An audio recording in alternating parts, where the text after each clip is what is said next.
Hey, What? let's go! This show fucking stinks, and the fact that you listen, we are very, very thankful for it. AJ, you never cease to amaze me with your toxicity, pal. Got a couple of these? God damn it! What the fuck are you doing? Fuck Boston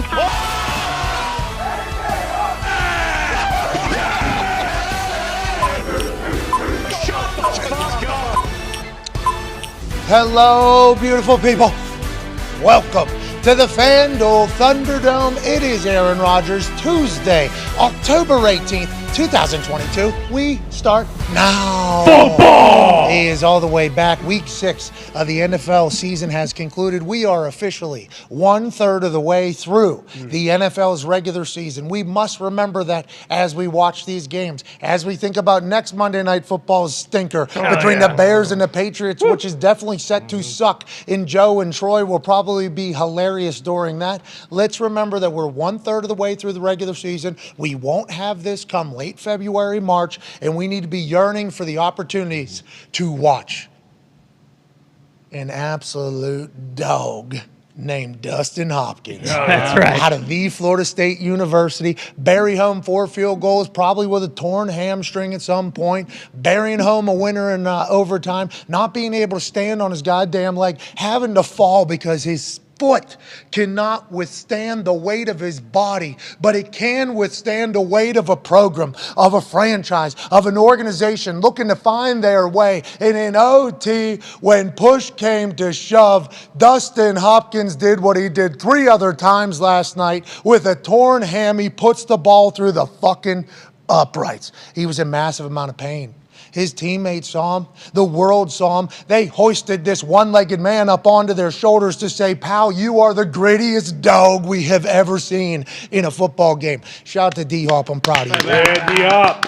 Shout out to J.K. Scott. Hit one so damn high that his gunner's able to dump a goddamn guy on the returner. Ball comes loose, setting up that overtime kick from Dustin Hopkins. It was a special teams dream last night. And maybe not a wet dream, because I don't think we're prematurely ejaculating whenever we're half asleep. That thing was coming to fruition in a slow game. That was a long one. J.K. Scott hit like a 14-yard punt in the first quarter. At the very end of the game, when you need him, puts one up in the sky. Gunner dumps a guy. Dustin Hopkins buries a kick, and that's what football is all about. That's Good right. special teams. Goddamn right. Other than that, Russell Wilson had the greatest first quarter he's ever had in his entire life. Then he'd go on to have the worst second half in overtime he's ever had in his life. That's right. What the fuck's going on in Denver? Is Nathaniel Hackett in way over his head? Sure feels like it. He's never called plays before. You know what I'm going to do for the defense side of the ball? I'm going to sign somebody else that's never called plays before to run the defense. It feels like the Denver Broncos, with, you know, their ownership in attendance last night, watching with good seats, feels like they might be completely fucked for the long haul here. Yeah. I have no idea how they figure it out. Brandon McManus is a dog. The team's got like issues everywhere, it feels like. And if you look at Melvin Gordon and Jerry Jeudy talking in overtime, when Melvin Gordon only got 3 touches, I believe, playing against the team he used to play for, where they actually put a clown face on him on the Jumbotron, I would assume that this is a conversation that's potentially going, look at this motherfucker. This motherfucker ain't do shit. 16 points. We got you staying on the sideline. We got me fucking not getting the ball enough. I did have Jerry Jeudy for an anytime touchdown scorer. Yeah. That had clearly never happened. It was just, the team sucks to watch. They're boring to watch. Brutal. They're 4 games into their 7 primetime game run that they have this season. So hopefully by the time we see them on TV next, they will be much better. I doubt it, though. Congrats to the Chargers on getting that big win. Way to go, Chargers. They did not cover 4.5, though. Nope. Broncos ended up covering last night, so good luck and congrats to all the Gomblers. Speaking of Gomblers, we got 2 good Gomblers right here. Wow. At Boston Connor, at Ty Schmidt of the Toxic Table. Connor, we'll start with you. Denver Broncos fucking stinking football, pal. Yeah, it's brutal to watch. It's a bummer that they do have 7 primetime games. It is what it is, and you know the whole Russell thing, the contract, all of that, and then you think about the picks that they also gave up, 2 firsts, 2 seconds. That stinks. The players that they sent to Seattle, Noah Fant, you know, the starting tight end they had this year wasn't even active yesterday, and then the rookie that they had, you know, ended up scoring their only touchdown, which is nice. But yeah, the entire thing doesn't make sense, and we talk about it. If Russell were to be moving around a little more, maybe they have more success. First quarter, moving around. Right after he does do a little, dance in the pocket, sling the ball. Next play is a touchdown. So it feels like the answers might be there, but yeah, the whole team's in disarray. They're 2-4 in one of the better divisions in football. It doesn't seem like there's much hope for the rest of the season. Like, it honestly feels like their season's over. There's no division in the locker room. Russell Wilson told us that last night. He looked incredibly awesome in his post-game press conference, always looking so clean, always looking so professional, and then on the football field, not looking like what the Russ we thought we saw maybe 5 years ago or so. We got somebody joining us on the stage. There's obviously Tone Diggs here, one half of the Hammer, Dahn. Cowboys, and we got a host of In the Trenches. 12-year? 12-year. I don't know if your mic's on. 12-year. There it is, yeah. NFL vet, both an offensive lineman as a center and a guard and a wedge for kickoff return teams, fullback as well for some teams, but also a Super Bowl winning coach. Ladies and gentlemen, AQ Shipley. AQ, you said, and this is off air, so I don't know if you wanted to say this on air or not, but I apologize. Shouldn't put it in my head. You said if Russell Wilson was Russell Wilson 5 years ago, Seattle Seahawks would have never fucking let him out of the building. You still believe that on air now that we're talking about it? And what did you mean exactly by that? 1,000%. I mean, he's too good of a quarterback 5 years ago, right? There's no question about that. And then you look at that Seattle Seahawks team, they're built to go. You don't like the way I look? I mean, you just look like you're really stretching. You don't have long necks or anything. I think you could sit back a little bit. Just a little bit? Let's see. Go ahead. Well, talk. We still good? Yeah. There you go. Okay, good. Well, I'm used to the little Well, it doesn't work actually because there's a power supply in our fucking stage that is actually cutting it off whenever you stand That above. was perfect. Whenever you get the hangers and you walk over like a pipe and they cross, that's what happens on the stage with that fucking lav mic right over there. It just crosses and cancels it out somehow. So now we're good. Right here, we can hear? Yeah, so whenever you pay the amount of money that we paid for this stage in this studio, that's what you get. You just get random dead spots in the middle of the stage that you're not told about until you figure it out, with Zito basically running the wire test. running the hangers. Running the hanger test to see if we can get there. So that's why we had to go to an actual mic. You look very professional, but I didn't want you straining while you're talking. Well, 5 years ago. I got a bad neck. Yeah, exactly. I know that. It's actually a part of the problem and why you're here right now, as opposed to on the Tampa Bay Buccaneers, maybe helping out Tom so he's not motherfucking the offensive lineman, which we will definitely dive into. But you said if Russell Wilson was Russell Wilson of 5 years ago, there's no way the Seahawks are letting him out of the building, no matter how unhappy he is. What does that mean, and do you still believe that? I 100% believe it. As a member of the Arizona Cardinals for a bunch of years, getting to watch him live, in person, do what he did, spin out, make plays, confidence, all the plays that he made over and over and over again, he's not making right now. And I think Pete Carroll saw that. I think he saw that. So he said, hey, listen, let's get a trade. Let's get some value. He's unhappy. We're seeing the future and that he's not maybe the player that he was 5 years ago. Let's get some value. They go and get Noah Fant. They go and get some, I think Shelby Harris, who had a couple sacks this past weekend. They get some draft picks in return. They give Geno Smith an opportunity. They give Geno Smith an opportunity, who looks 1,000% better than Russell Wilson at this point. Yeah, leading the NFL's #1 offense going into Week 6. I don't know if he's still there after the weekend. I assume not, because of how they performed against Arizona. Was only putting up 19 points or whatever, but nonetheless, he has looked fantastic. Ty and DK are not on the Broncos. A lot of people that are Seahawks fans who have maybe turned a little bit on Russell Wilson have tweeted me, life's a lot easier whenever you got Lockett and DK Metcalf and you have the ability just to fucking huck it. DK Metcalf is an alien. Yes. He is one of one. He has the ability to get deep. You can just throw it up to him. And Ty and Russ had that incredible connection for all those times. And you'd assume because of Ty's stature, no offense, Mr. Lockett, but because of his stature, you would think, oh, that quarterback must be doing all the work here to make this particular player, who seems to make every single catch even better. I think Lockett deserves a lot more credit, I think, in my eyes, and probably the world's eyes.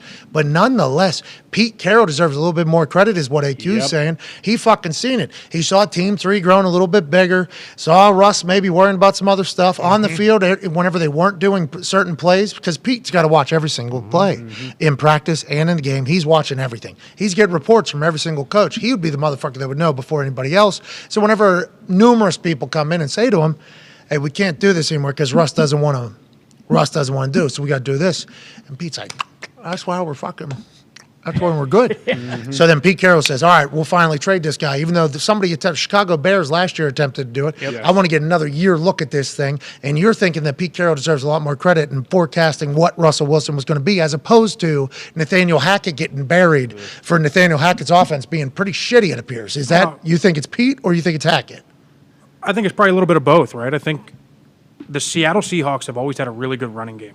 Denver, no run game, right? No run game at all. Gordon's on the sideline. Murray's a big fuck, though. Huge. I forgot how big Latavius Murray is. Yeah, running back's hurt, too. Javonte Williams out for the year.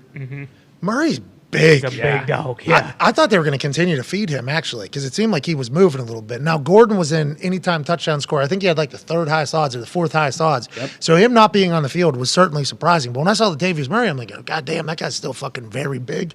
And they didn't use him at all. Denver has next to no running game right now. They have next to no running game. And whatever the reason is, right? They got some injuries on the offensive line. They got whatever. But at the end of the day, they don't have a running game. And Russell was always able to have that in Seattle. He was always able to have a pretty good defense, except for the last couple years. But he's not doing anything. He's not completing passes. He's not extending plays, making plays. He's not doing shit. How do you feel about Marshawn Lynch and Richard Sherman alluding to the fact that they were never able to get a hold of Russell Wilson? They had to go through his team to get a hold of him. That's tough.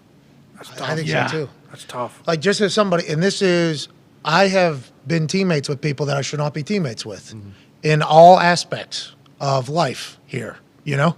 In every genre, I've had the ability to be teammates with people that are, you know, folk heroes and legends. Every single person.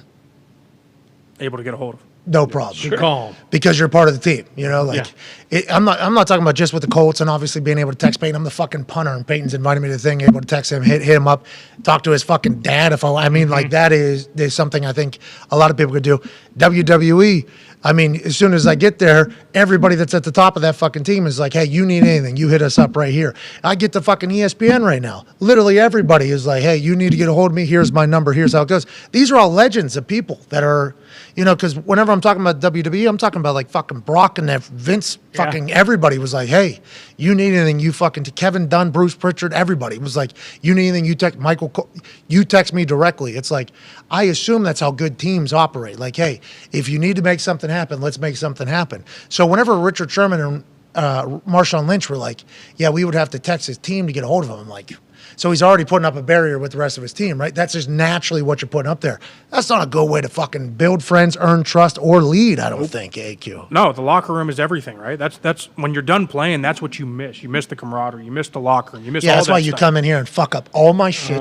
That's on your toilet. Every week. Yeah, I don't understand why you locked that door. I don't get it. That's literally my only room that I have, like, to myself. I was really looking forward to spending a little time in there. You and me were the only ones going into the bathroom in there, and they just put the lock on within the last week, and I had to really consider when you were coming in here. I'm like, do I let AQ come in here and continue to just demolish my toilet, piss all over the floor, and then leave, you know, whatever the fuck, and then just walk out? Yep. Do I want to continue to do that, or do I maybe want to let AQ know, all right, draw a line? Everything you were doing the last couple of weeks, you were the only person in there other than me. You made your point. No, but I think I left it locked, honestly.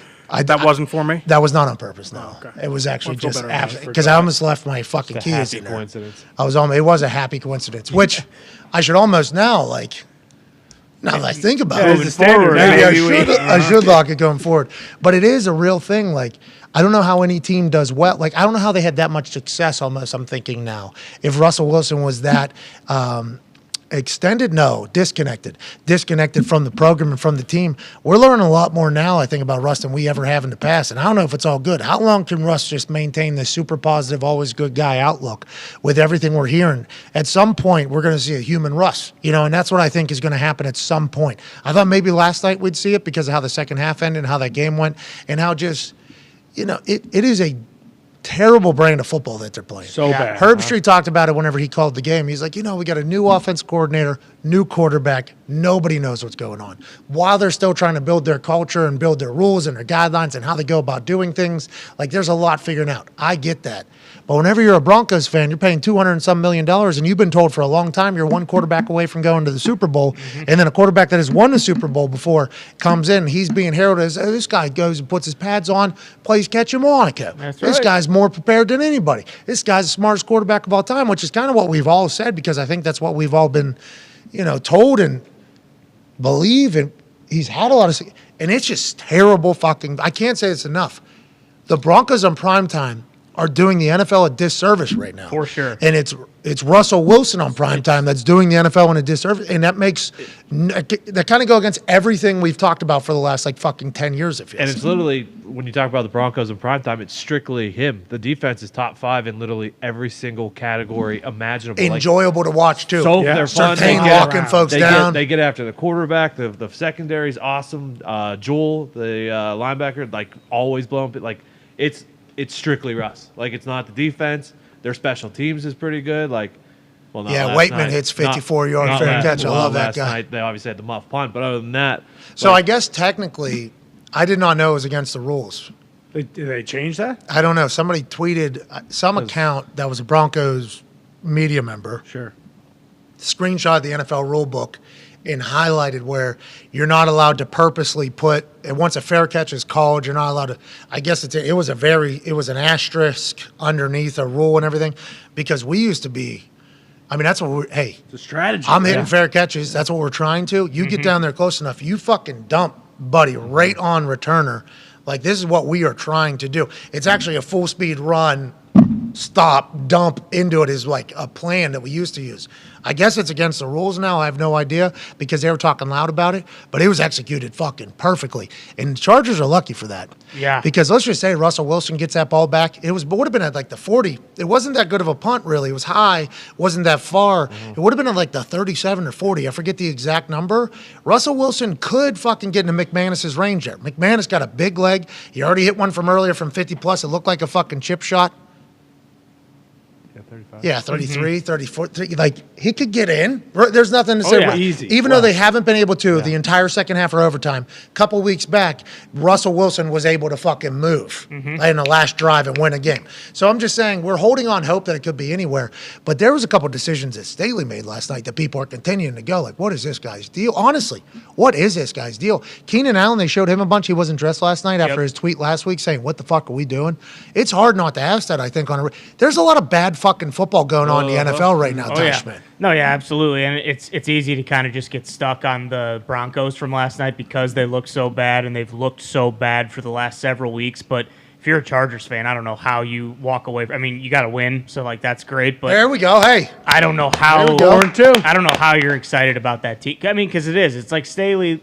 At a certain point, like, his decision making is going to bite them in the ass, plain and simple. Like, you're not going to be playing the Broncos every week, who can only score fucking 13 or 16 points. Like, it's the same deal. The Chiefs are in your division. You look at them, and then you look at the rest of those teams. Like, I understand the Chargers are 4-2, but their offense right now is basically either, hey, chuck it up to Mike Williams, and if they, like penalties, a lot of penalties, last night, or it's just, hey, we're just going to keep dumping it off to Eckler, and then eventually, it's just like teams understand, hey, they got two guys they can go to. They don't really have that great of a running game. If it's not Eckler, they're banged up like crazy. It's just, I don't know. I mean, and it's the same deal kind of with the Broncos. Like, they had so much juice going into the season that we were expecting them, like, oh, hey, everyone's picking the Chargers to go to the Super Bowl. It's just like you watch them play, it's like, this team ain't winning a fucking Super Bowl. Are you kidding me? No way. They went 1 of 3 on fourth downs last night, and they ran like all of the fourth downs of the last couple of weeks. Pretty similar play. Yeah. It's a very similar play. It is almost, and Staley has said this, so I guess I respect him saying it and living it. He's like, I think my guys are better than your guys. He's doing a lot of draws, and then he's got that slant play on fourth. Yeah, so it's literally like, hey, we are fucking, my guys are going to move your guys on 4th and 1, or my guy's going to beat your guy off the line. It's like very almost predictable what they're going to do. Not saying that I have a big football IQ. I do not. I'm trying to get better. That's why we got all the segments we have on this show. But it just feels like the decisions he makes, although they are abnormal, and I guess they're more aggressive, and the players love that shit if it works.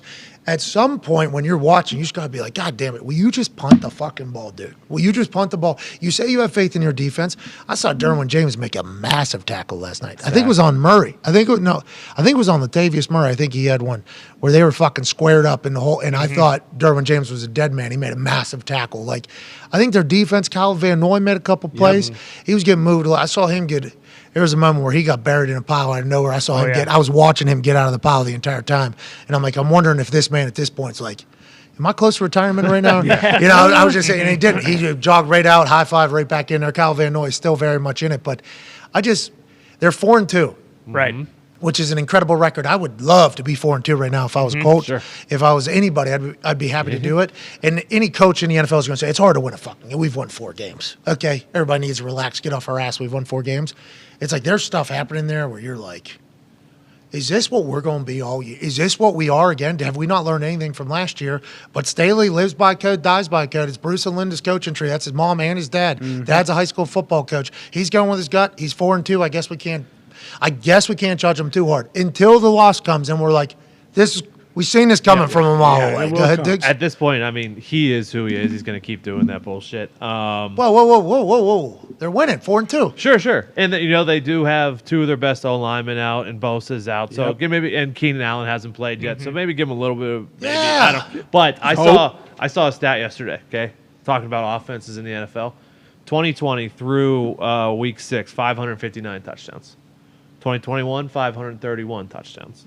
Through this year, 449 touchdowns. So 110 less touchdowns than 2 years ago. Defense is getting better, AQ. Everybody's catching on to the system that everybody's running now because it kind of became the thing. Like, we're all going to run the same type of offense. We're all going to do the same type of shit. Now the defense is caught up. Is that what we're thinking it is, AQ? Here's my theory on it. And Here we go. Yeah, here's my theory on it. I think defenses are starting to do this bend but not break. They used to do this. Let's get aggressive. Let's go cover 0. Let's run these blitzes. Let's get after them. Let's try and make plays for losses. Now they're like, fuck it. Okay, here's what we're going to do. They're going to get their yards. They're going to get their yards. We're going to get down to the red zone. And then what we're going to do is we're going to use the back line as the 12th defender. And we are going to just bend but not break. Let them kick field goals. Or the new trend of the NFL among offenses is, hey, let's go for it on 4th down no matter where the fuck we are. Hey, Sure. let's Might get get the down ball there. going the other way. Hey, and then you get no points. Now it's a huge win. We bent all the way down to the 2-yard line in Seattle's case this week, right? Cliff Kingsbury goes for it on 4th down numerous times in field goal range, right? You walk away with no points. And you're Pete Carroll, you're like, oh, we did it. Let's go. We did it. It's interesting because as a punter, we would have defenses that were bend but don't break defenses. And I appreciate it. It was their actual strategy. Like, hey, if we can get a turnover in here, let's definitely try to get a turnover. But we're really not worried until they get to about the 40, our own 40. So you pin them, and it'd be like, all right, here we go. And then defense is like, we're going to take one shot at this, maybe with a blitz down here. But other than that, we are just going to sit back and let them move. It's good for fantasy. It's good for fucking gambling yards, over yards. It's good for the NFL, right? Because they're seeing big-time plays and balls moving. It's good offense. But whenever it gets tight, it does seem as if every defense is locking it down now.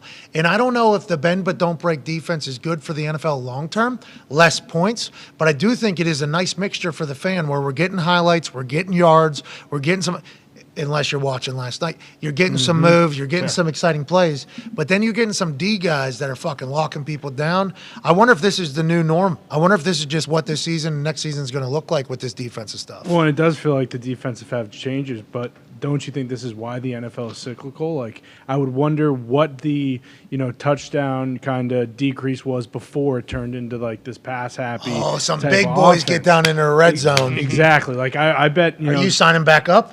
No, I'm done. Come on, AQ, get back in there. But I it wish. feels like if teams do or it'll be interesting to see how teams do that are kind of run dominant going with the rest of the season. Like it feels as though maybe the Titans will have a lot of success, and granted, some teams have kind of the balance, like the Chiefs and the Bills can run it and they can throw it. But it does feel like this is kind of where the tide will turn. Maybe in these next few years, we might get a little bit more of a run and happy team. There's always been bigs, calling the bigs, goal line package. What if there is like 6 dudes that they keep? Couple swing offensive linemen, couple fullbacks. We're going to get by with them playing some special teams, and then we're going to call them in, and we're just going fucking old school, pound the rock. Baltimore could do that, you think, with Ricard. We're going to see a clip later, I think, from the Baltimore Ravens.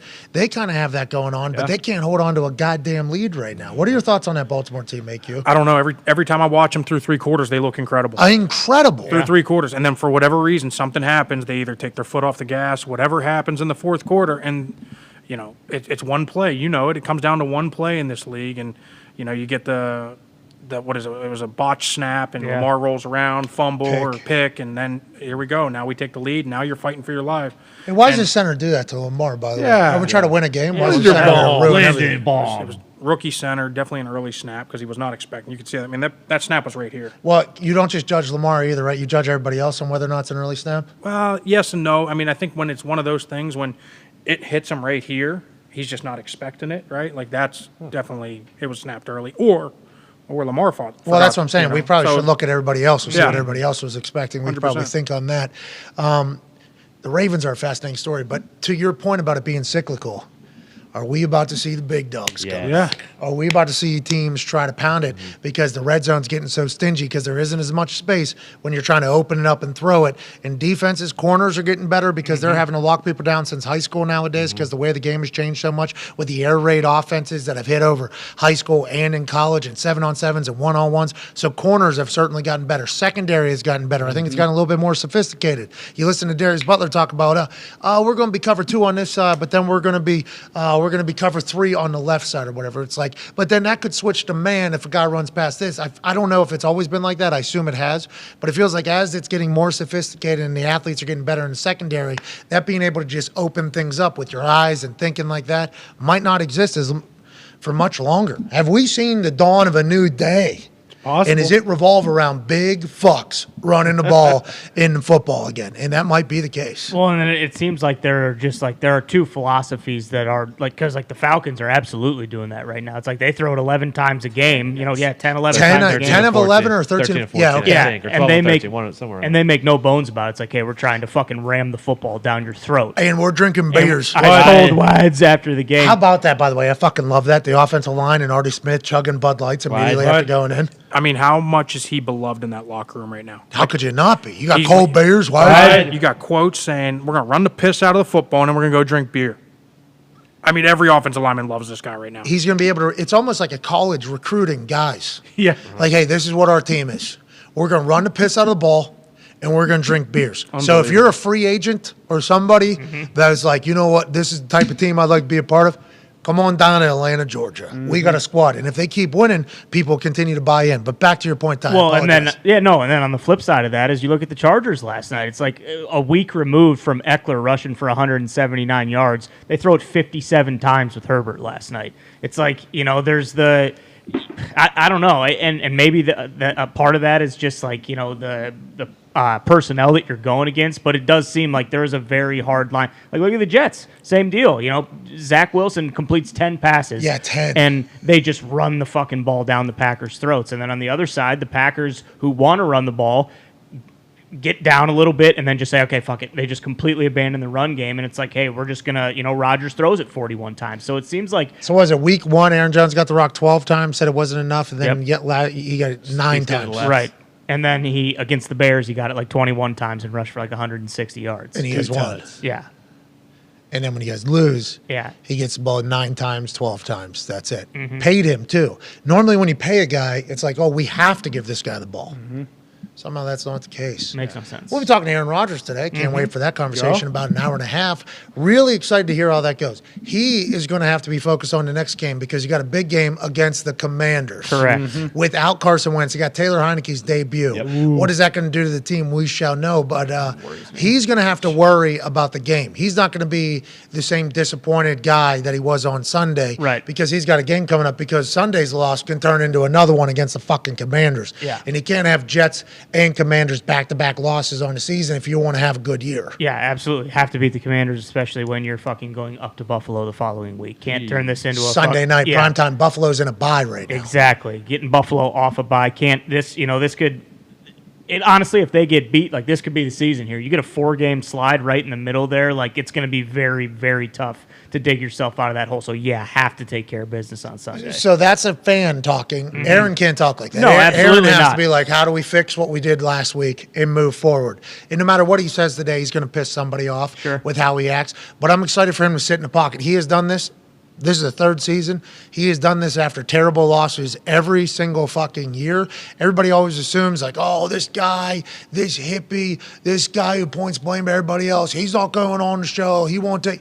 It's like he does. He fucking comes in here. Yeah. And he sits in here. He literally sits in here and answers it all and chats about it all. I'm excited to hear where his head's at. But the Packers are going to have to figure it out if they want to make a run because Commanders-Bills is tough. Bills on a bye week. Poyer probably not going to have a contusion on his lungs anymore by next week. Right. Might be able to fly to the game as opposed to just drive 15 hours. I can't wait to watch the Bills continue to grow after their little self-scout in the bye week. Speaking of continuing to grow, the Chiefs have restructured Travis Kelce's contract, freeing up $3.455 million in cap space. If you do recall, Travis Kelce did this either last offseason or 2 offseasons ago. The Chiefs had him restructure his contract because they wanted to open up some cap space to make some other moves. They move it into a signing bonus. It's a cash over cap situation. That money is now spread out throughout the remainder of his contract as opposed to just next season or this season in this particular case. So the fact that Travis Kelce is the guy that they're doing that for, that tells us that Travis Kelce is the guy over there.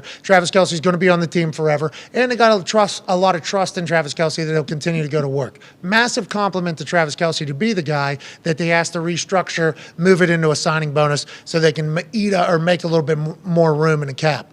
This is for Odell Beckham Jr. Has to be.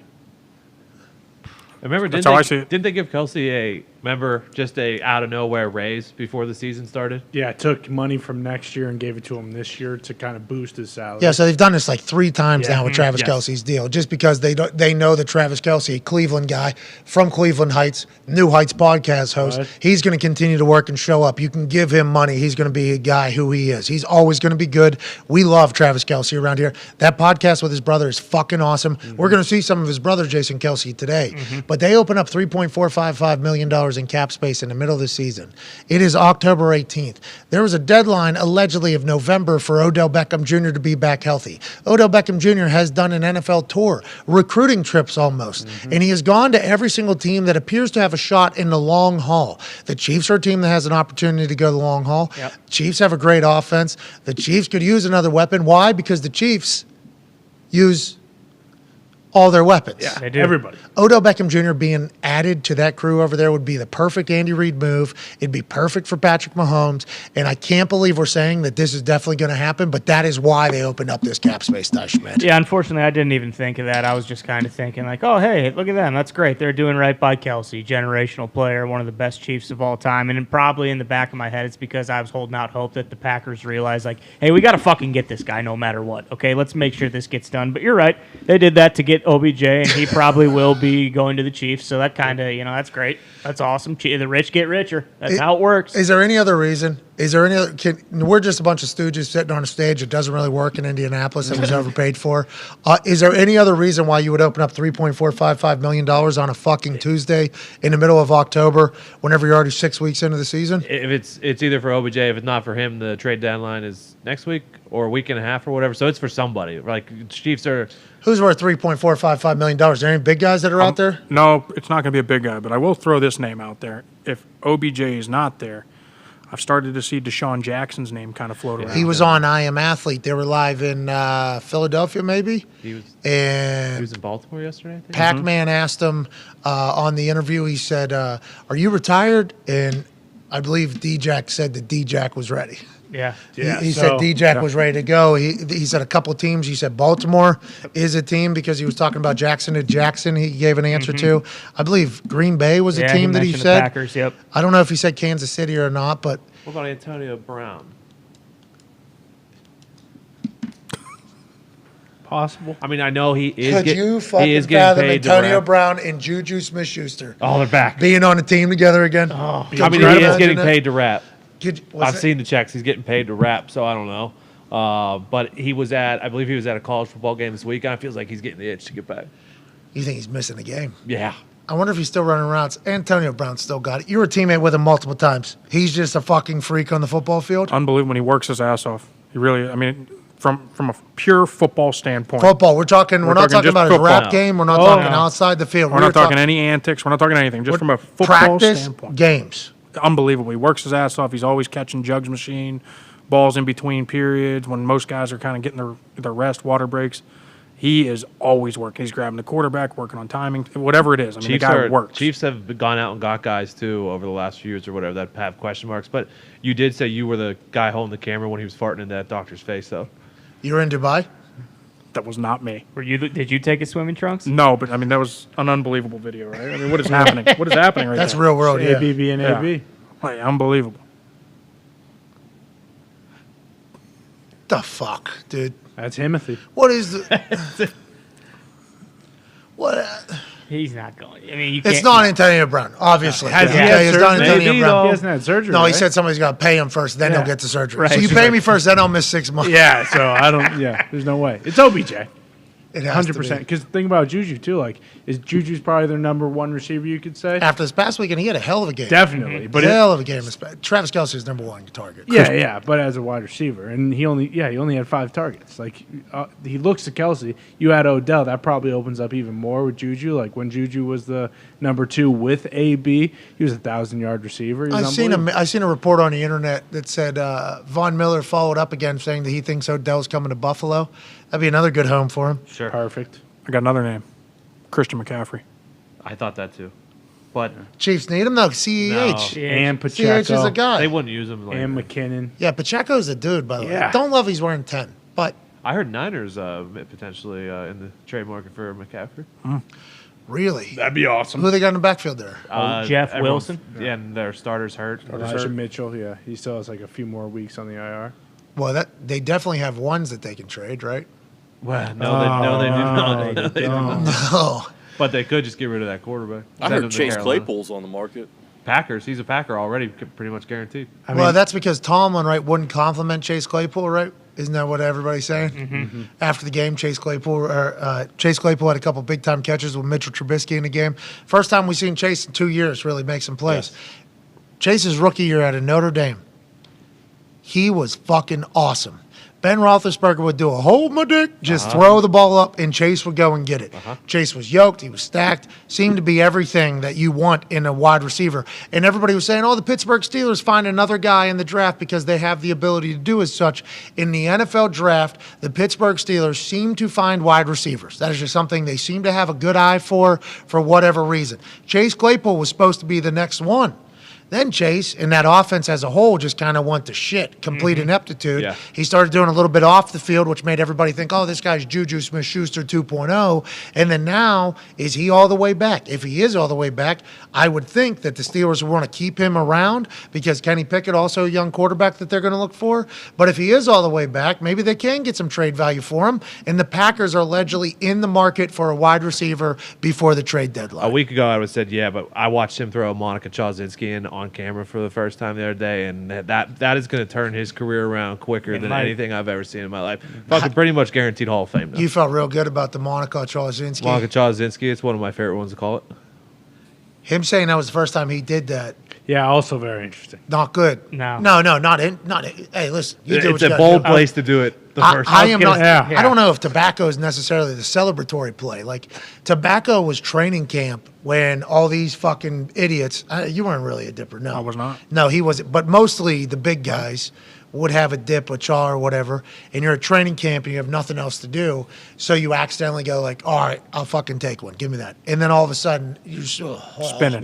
mouth starts watering. You start Spinning. spitting all of a sudden. You're like, get this? Why would I do this? This is not fun. They're like, no, you always get sick. Yeah, your first 10, 15, 20 times. It's like, who the fuck? That sucks. Why do you fight through it? It's like, yeah, but once you get through that, the buzz is like all day. You know what I mean? I'm like, no. I've never been able to do the tobacco. So I appreciate that Chase is good teammates. Yeah, great. Seems like Chase is buying in. Seems like the camaraderie is high. Chris Boswell's talking shit about somebody on his way in. Somebody. Danny Smith's doing his thing. It feels like the Steelers' camaraderie after that win is high. Is now the time to kick Chase off the fucking team and send him somewhere else? I don't know if No, now's we the time. need all the weapons we can at this point to make a Super Bowl run. Yeah, 100%. Sorry, beat the Bucks. Everyone said preseason they were the best team in the country. Yeah, In the what? country. In the country. A lot of college Number one football, team in the Miles. country. A lot of college football in my brain. I appreciate you having a lot of college football in your brain because you're going to go ahead and deliver that to my brain probably on Friday night. And I appreciate those Professor Diggs sessions on Friday night. If you need to learn more about college football, find the college football sports gambling enthusiast. That person understands the ins and outs a little bit more like I have with Tone. But if they're in for any wide receiver, you would think that'd be Odell Beckham Jr. Ty. Are you not pumped up about that? You think it's maybe Chase Claypool? You know what? Maybe both those guys come to the Colts and the Colts fucking make a runaway. Yeah, certainly possible. I'd much rather that the because you can just sign OBJ. Like who know? I would imagine since the Steelers just drafted Claypool and he was a fairly high pick. Like I don't think they're just giving him up for like a 7th round pick. So that kind of worries me what the compensation would be.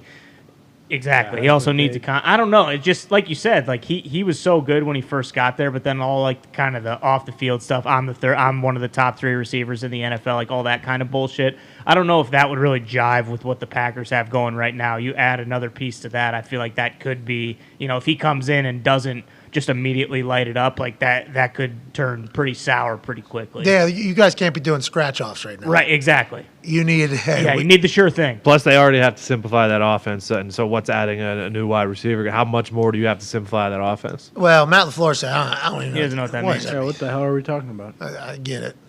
I don't. I don't know what that means. We'll ask Aaron what he thinks it means for LaFleur to say he doesn't know what that means. And what did he mean whenever he said simplify the offense? And we might get an answer. We might not. I mean, who knows? Because football is a complicated game. So is the NFL, especially whenever you're top 3 in the league. Chase has to have that mentality, doesn't he? Has to. I mean, as a receiver, those guys have to be the most selfish people on the field, and they have to be that way. They want the ball. They want the moment. And, I've never met a good one that didn't think he was the best and want the best corner on him and want the ball in every single snap. Same thing for the corners. They talked about that rookie last night who was getting targeted. He had 2 pass interferences, and he makes a big-time pass breakup on 4th down. It's like you have to have this unbridled confidence that just makes no sense at all. I feel like I'm a rather confident person. There's some stuff that really will get me to doubt myself. But you meet some of these corners, and you see the way some of these corners are operating. I mean, they get bombed on. Bombed on. And they have to turn around in the next 15 seconds and square back up with that person and can't get bombed on again. They actually have to make a play. Like the type of mentality, dog mentality that takes is something I'm not sure a lot of humans have. In the wide receivers chase, I think he probably meant I have the capability of potentially being top 3 overall. Leaves all those out and says I'm top 3 wide receiver in the NFL. Has to have that mentality. Have to prove that you are that guy, though, if you talk about it. Hopefully he'll get an opportunity to continue to do that with the Pittsburgh Steelers, or maybe he is on the trade market. I don't know why you would if you're the Pittsburgh Steelers, but maybe he is. Old Boston Connor. Yeah, and like for the Packers, absolutely adding a weapon doesn't hurt, but it does feel like they have the guys like that they can just use better. Like Aaron Jones can't have 9 carries. A.J. Dillon, sure, like 10 carries for your second guy isn't bad. But, like, they should be running the football. And I don't know if it comes down to the A.J.'s good, isn't he? Yeah. Yeah, but, Aaron Jones is the straw that stirs the drink. Like, so I don't know if we really need to be, like, taking carries away from him so A.J. did. Like, A.J. did. Or, again, put both those fucking guys on the field at the same time. It doesn't have to be one or the other. Goal line back. Come on, split backfield right But they absolutely need another receiver. Absolutely. Thunder and lightning, Tiki Barter, Especially Brandon now Jacobs. that Cobb's out for like 4 to 6 weeks potentially. Ahmad Bradshaw, Brandon Jacobs. That one. Brandon Jacobs was such a dog. He was. I seen him throw his helmet into the stands. What? 10, 15 rows against the Colts. It was awesome. Just fucking see it. Just leaving? Like security was like, "Can you give us that helmet back? He needs it for like fucking next series." I was looking it up. I don't think he meant to throw. I think it stuck to his glove. I think he was going to throw it like into a net or something, like into something. It stuck to his glove and it fucking went up there. He was not happy, but I remember thinking to that guy like, "I'm really happy that I'm just a low life bum." Punter, because if I had to line up and tackle that guy, I would not want to do that at all. And then Ahmad Bradshaw would come and shake immediately after. Ahmad Bradshaw, great teammate. Hey, great fucking teammate. Hope you're well, Ahmad, by the way, if you see this. You too, Brandon. Hey, that was a lot of fun you guys provided. Oh, yeah. Thunder and lightning. Let's, every once in a while, we like to provide people with an experience of something. Yeah, That's right. We are very fortunate to have the platform we have. There's a lot of people that watch this show, whether it's on YouTube right here, on Twitter, Instagram, TikTok, podcast, you name it. I mean, there is too many people that listen to our dumbasses talk and too many people that watch our dumbasses talk, but we appreciate all of you. You're the greatest fucking people on earth. You people. You're very busy people, I assume, and when you're not listening to us spew dumb shit into microphones, who knows what you got going on.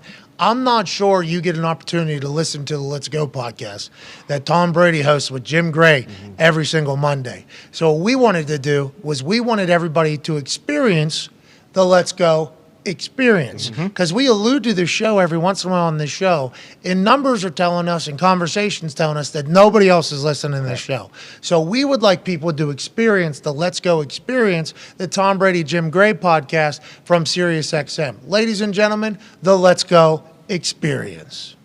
We're here on Let's Go. He's Tom Brady. I'm Jim Gray. Our program is brought to you by American Express. There's something about it. The sound of the buzzer, the blow of the whistle, the coach yelling just loud enough for you to hear them from your seats. That's right. Or, like Tom Brady did on your television yesterday, we can hear you. It's thrilling, and you can't wait to do it all again next week. Hell yeah. When you're with Amex, it's not if it's going to happen, but when. American Express. Don't live life without it. Shout out. I'm sure your teammates, Tom, could have lived without that verbal shellacking that you gave them, trying to motivate them yesterday. Can you tell us what happened? Great transition. I don't know if it's motivation, but I do think that it's a bad day when there's more F-bombs than touchdowns. So that was not one of my better days. But F-bombs usually don't make it. They used to kind of keep you from, showing you in those moments. But now it's kind of for the world to see. So Or a lot of other. that's just the way it is. And how do the guys take it when it's happening in that moment?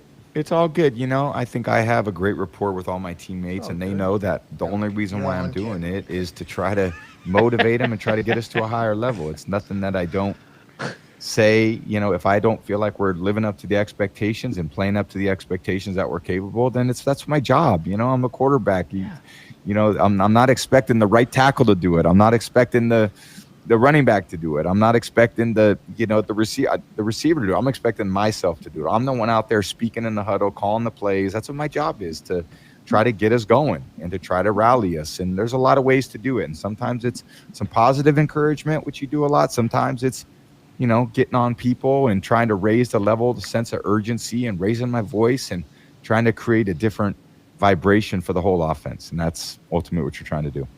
And Belichick used to do that with you. How did you take it? And who does that to you now? Will a teammate come up to you and say, hey, shape up, or you're not doing this right? And if so, how was it received? You better Always. shape up. I think that's part of being a great teammate, is being receptive to what the people you care about think. If these people have a great deal of respect for you by the way that you show up to work and you're prepared, then you have the opportunity to say whatever you want. It's our team. It's no one owns the team. Well, and the players don't, the coaches don't. yeah. Okay, he did almost own the Dolphins there for a did, little sure. bit. But I think a lot of that, is fascinating to listen to Tom Brady chat about his mindset and why he does what he does. And I think the reason why this has become such a big conversation is because, obviously what's going on in his personal life is no fun. We don't want to dive into people's personal lives, although it is being told to us, and it's obviously affecting the way he's going about doing his business, in which he's the greatest of all time. So we just have to mention that for those of you that don't know, even though everybody on fucking earth knows that this is happening, because it is two colossal celebrities that have been together for a long time breaking up publicly, one of them being the greatest of all time, who unretired to get back into the NFL, which has caused that. And now he's, seemingly ruining everything that he's built over the last 20-some years in just a mere 6 weeks. So whenever he's chewing out the offensive line on the sideline and he's saying, you guys are so much fucking better than you're playing right now. So much fucking better. And it's with 40-some seconds left in the second quarter. That game is not over. There's still a lot to turn around. I do believe that Tom Brady, in his mind, had no ill intent. I do believe that Tom Brady was going over there to try to rally a young group of offensive linemen, a group that has kind of been plugged and placed together with injuries all over it. Wirfs is still there. He's an absolute dog. But Hainsey, the guard, the other tackle, everybody is kind of new. So I think Tom was trying to motivate them. The thing that makes it very easy for every single human that watched that, both live and on the internet, is he was at Kraft's wedding on Friday night, missed Saturday walkthrough, flew on his own plane to Pittsburgh Steelers game. He was isolating himself away from the team, missing a pretty key component to preparation of a game, which is a walkthrough, which once again, Tom Brady has earned. Tom Brady's the greatest of all time. Tom Brady's won a Super Bowl ring for a lot of people down in that Tampa Bay Buccaneers building. So there ain't shit anybody can say to anybody. Is Tom Brady abusing that privilege of being able to do as such and missing those things? That's a conversation for another day. But it's hard not to look at those offensive linemen and just go, oh, fuck, we could have done this yesterday. Remember you were at that wedding with Robert Kraft and Al Michaels was doing. So it's easy for us to say that. Let's go to a man who's probably been in this exact situation from Tom Brady, AQ. When he does this type of thing, rallies the troops. When he does this thing after missing a walkthrough and he spotted at Robert Kraft's wedding and he flies on his own plane to the game, is it taken the same way? How could it be, I think, if you're dealing with humans, right? Yeah, I think Saturday's the last time that you get to be with the group. It's your final preparations. It's your last minute reminders, whatever it is, right? And he was not a part of that. He was not there for the walkthrough. He was not a part with the group for the plane ride, whatever it may be, right? So you're looking at that and you're like, what is going on there? I mean, does he deserve a pass? Maybe, right? Like he's the greatest of all time. It's Tom Brady. It's Tom Brady, right? But at the end of the day, you know, Belichick ain't let him do that. No fucking way. And so he goes out and does didn't that. go to the wedding. And the offensive line's getting reamed out. And it's just like, Optically. was he playing great? I don't know. Was the offensive line playing great? I don't know. But it certainly seemed a little odd, right? It seemed a little odd. Yeah, I think so. And once again, I don't think Tom Brady had any negativity when he was going over there. Mm-hmm. I think Tom Brady lacked a little awareness potentially because of the situation that happened. But once again, Tom Brady's on the sideline of an NFL game. He's the greatest in the history of that fucking league. So he should probably feel comfortable to say whatever he wants to anybody at any time. But I just think optics of it all, with the unretirement, all hell breaking loose in his personal life, going to a wedding, missing a walkthrough, traveling alone, then doing all that, them losing to a second-string secondary in Pittsburgh, out a defensive MVP, and a Mitchell Trubisky after Kenny Pickett. It's like the optics of it all look absolutely fucking terrible. And I appreciate Jim Gray asking him about it immediately after the American Express ad. Yeah, the one person who could probably actually give like the best insight is Shaq Mason, because he played with Tom in New England, and then he got traded to Tampa this year, and he's their starting left guard, I think. Like, I obviously Brady has flipped out on the sideline before like this, but like you mentioned, it's the stuff that has happened this week and last week, and the stuff that, you know, Tom leaving even in training camp for 11 days. Like and missing some during the season. Like there's so many different things that has never happened in Tom's career that has happened this season specifically, and then it just kind of all boiled over this weekend, it felt like. As somebody with no allegiance at all to the Tampa Bay Buccaneers, other than the fact that my friend was player coach, Super Bowl champion. That's for right. him. Sure. Cool ring. And Clyde Christensen's quarterback coach. I'm a big fan of that guy. Bruce Arians, good guy. He's still down there, I think. We had a house in Tampa. Yeah, we did. Yeah. Go Boch. But aside from that, Tom, we appreciate everything you've done for the NFL. It does feel like your unretirement was one of the worst fucking decisions in the history of sport. Yeah. But do we have faith that Tom's able to turn this whole thing around? It's only going in. We're only going into week 7. They've looked terrible. Do you have faith that Tom can turn this around? Is he enough to make that team become a winning team? They're going to have to trade for somebody at some point. Rick Stroud talked about that yesterday. They're going to need at least another something to get them over the hump. But do you think that this team's able to turn it around, or is this a fucking failed year completely, personally, professionally, optically for Tom Brady, you think, AQ? I think if there's two people we've learned not to question, it's Tom Brady and Bill Belichick. We questioned them both probably at some point during this year. Everybody's like, Patriots are dead. Or last year. Or the year. Patriots are there, right? I think we're questioning whether the Buccaneers are dead. I think the year we won the Super Bowl, called me at some point. We're like, you guys are dead. You guys fucking stink. Yeah, dead. Got beat by the Bears. Yeah, when you went down there, when you went down to that team, and Tom, remember, I was banging the drum loud. How many teams are going to want to sign Tom Brady? I said like 7 of them. What are we even talking about? It's Tom Brady. And then they're going, no, not that many people want to deal with Tom shit. It's like, what? That was at the time. Now we're learning there was a lot more teams potentially interested. They're talking about it. He goes down there. I had high hopes of being like, yes, this is the new NFL. Get vets, get trades, let the big dogs do their thing and keep it moving. And you guys stunk all the way up to like week 11 when the bye week was, I think. Then he played the Falcons, I think, the next week after that. And that was when the offense kind of came into its own. Playoff Lenny started rolling. You guys started rolling. And then you go win the fucking Super Bowl, and I'm thankful for that. So I guess there still is time. And we have seen Tom Brady be able to work some magic later in the season. But damn, it looks terrible right now. And I wonder when he lays his head down on whatever feathers he sleeps on that makes you the most optimum sleeper because he's not putting his head on any other bird that doesn't put you to bed the best. I'm wondering if he's questioning fucking everything right now. I honestly do. Yeah, and it certainly helps that division isn't the strongest and that they're in the NFC as opposed to the AFC. But I think part of it, too, is when he was talking about coming back, it was all like, I can't leave my guys hanging like this, like I want to go back for my guys and for my teammates. And it's like now it just kind of comes off as disingenuous. It's like, well, if that was the case, like, if you wanted to miss all this time and shit like that, then why didn't you just stay retired? And I think part of it, like you said, too, with the optics, like this is the first time there's ever been like a crack in the armor for Brady. So there's blood in the water and then they're not playing well and all this other shit's going on. Like people are going to fucking swarm to it like stink on shit. Like that's just the way they've never had this opportunity before. What did you do? You started laughing earlier. You go, ha, ha, ha, ha. You'll always be remembered as a Patriot after this because it's going to burn down. You got no faith he's going to turn us around? It's Tom fucking Brady, pal. I have faith that he can turn it around, but I don't think that he will turn it around. It just feels like there's too much going on. And he's had stuff in his personal life before, but it's never been this public. Like he's dealt with things behind closed doors and he's able to block that out and people aren't able to question him. Now with how public it is, like, yeah, it's probably pretty hard for him to deal with everything and having to do so much press. And yeah, I'm pumped that he stinks down in Tampa right now because at the end, if it continues to go how it is, people remember Tampa as the place that made Tom Brady just another guy in the NFL. Another guy. They'll remember New England as the place where Tom Brady now? Became Tom Brady. All right. Well, I hope that's the case because Peyton, it's tough to find him in a Colts jersey unless it's the statue downtown Indianapolis. Right. Yeah, that's 1-1. In fairness to Tom, what's Bob Kraft doing scheduling a fall wedding in football season? That is, yeah. What's he doing? It seemed like it was well planned out. And I saw Meek Mill and Ed Sheeran did a freestyle. Yeah. Elton John was Meek there. Mill actually led off with saying, I wrote this with my heart on the way here. I wonder what that was all about. How about him coming out Philadelphia game Sunday Night Football? Sweet. Hold up, wait a minute. Mask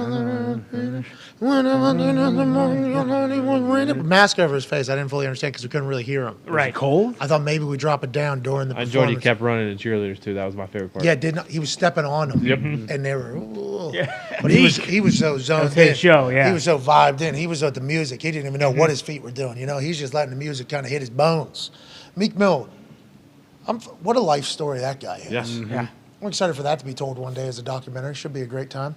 Let's end hour one in a beautiful fashion. AQ. Yeah. Why don't you head over to this putting green room? Come on now. Here we go. So AQ's got these little arms, okay? It served him well when he was looking for leverage both in fight camp in Arizona and also in the NFL as a center. But it doesn't work well for like a half-court basketball shot. Sure. So what we said is, hey, AQ, why don't you take 5 putts? You make 3 of these putts. We will give 10 random people that retweet this video $500 to celebrate this Aaron Rodgers Tuesday, October 18th, 2022. And yes, we'll go in the trenches later today where AQ will break down some offensive line play from around the NFL where we will get smarter and better as analysts of the NFL. But right now, will AQ be able to bury 3 out of 5 putts to get 10 winners of $500. 10 people's lives could change with the hands of the man that wore a Super Bowl ring more than once.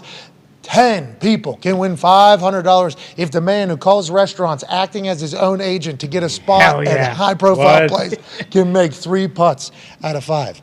AQ Shipley out of Moon Township, same home as Joe DiNardo. Joe DiNardo, much better mooner than AQ Shipley. Miss you, Joe. Love you, Joe. Which one? Whatever you want. Whichever one you want, pal. First spot, AQ Shipley. Body like gorilla. Hands like ninja. Jesus Christ. All that. Oh. 1 for 1. Wow. Obviously, rest in peace, Joe DiNardo. That one was for you. Yes, it was. His second putt, AQ Shipley, incredible golfer, has a green in his backyard. He goes 2 for 2. That one was for Paterno. 2 for 2. If he makes one of these remaining 3, we will give 10 random people who retweet this $500. A little bit of a pool. A little bit of a pool on a golf ball. Pressure's on. Only 2 more. Only needs to make one of these 2. Remember, Tiger Woods goes 52% from 8-foot putts over his career. No big deal. That one looks good. Oh, man. AQ. Heartbreak City in the last You're foot. real teased, dude. First two fall. Will the last one fall for 10 random winners? Oh, no. Pulled it. Good putt. Good What a putt. Retweet this video. Say something nice to somebody and put your hashtag in the reply. It's Aaron Rodgers Tuesday, October 19th. We'll be back in 5 with more dumbass sports talk. You all are the best people on earth. AQ, take a bow, my friend. What a putting display. Take 5.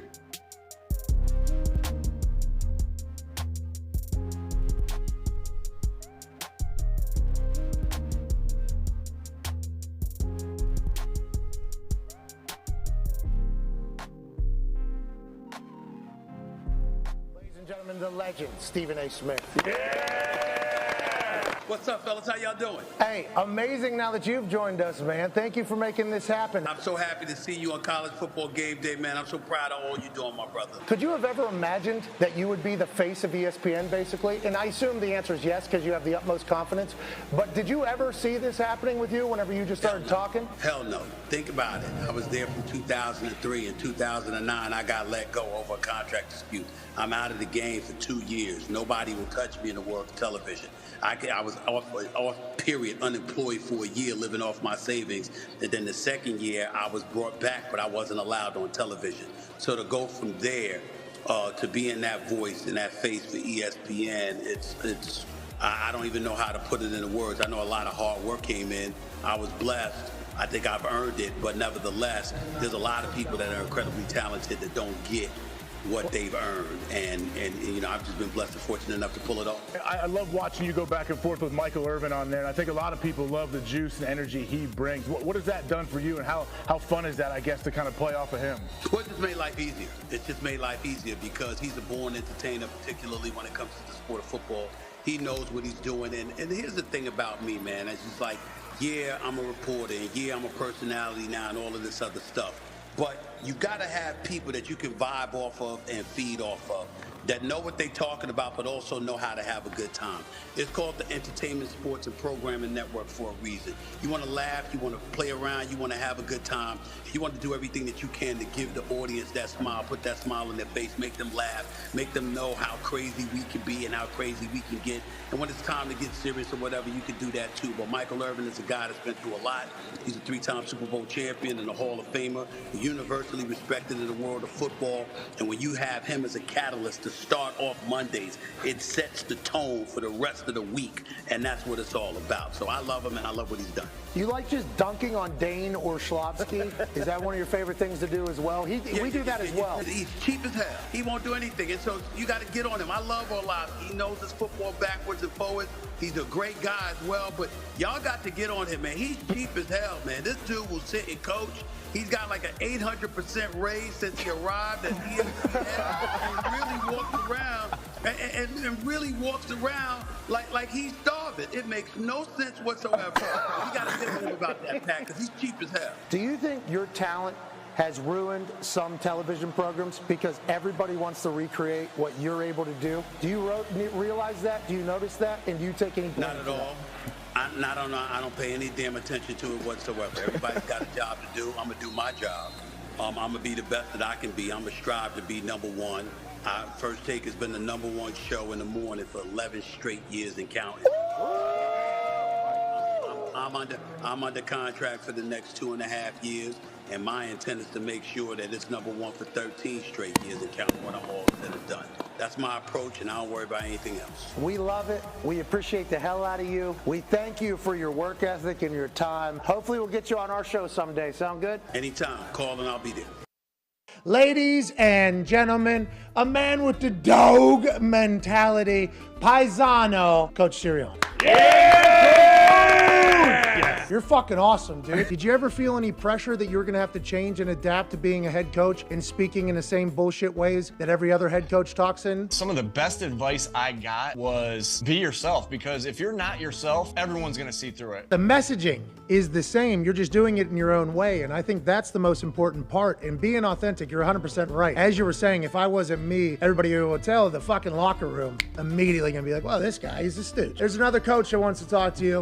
Coach Sirianni, your question for Coach Sirianni. I feel like I know you just as good as I know myself. What is it about Jalen, you think, from your point of view, last year to this year, that is like cementing him as a guy that people are talking about? This motherfucker might win the MVP. Well, I know which one thing you want me to say. He's a dog. Yeah! Yeah! He's a dog! Yeah! Fucking dog! Do you maybe want to play best 2 out of 3, rock, paper, scissors, coach first coach? You're there forever, huh? Like, you have to have that mindset as the head coach. Like, do you feel like you're the perfect head coach for the Philadelphia Eagles? Because it feels like the team is the perfect representative of the city of Philadelphia. And I might be wrong. I'm from Pittsburgh, so the Johns are going to judge me for that. I love the passion of the city and how much they care about football, because I care about football. I love football. I don't have a lot of hobbies. My biggest hobby is football. Rock, paper, scissors, shoot.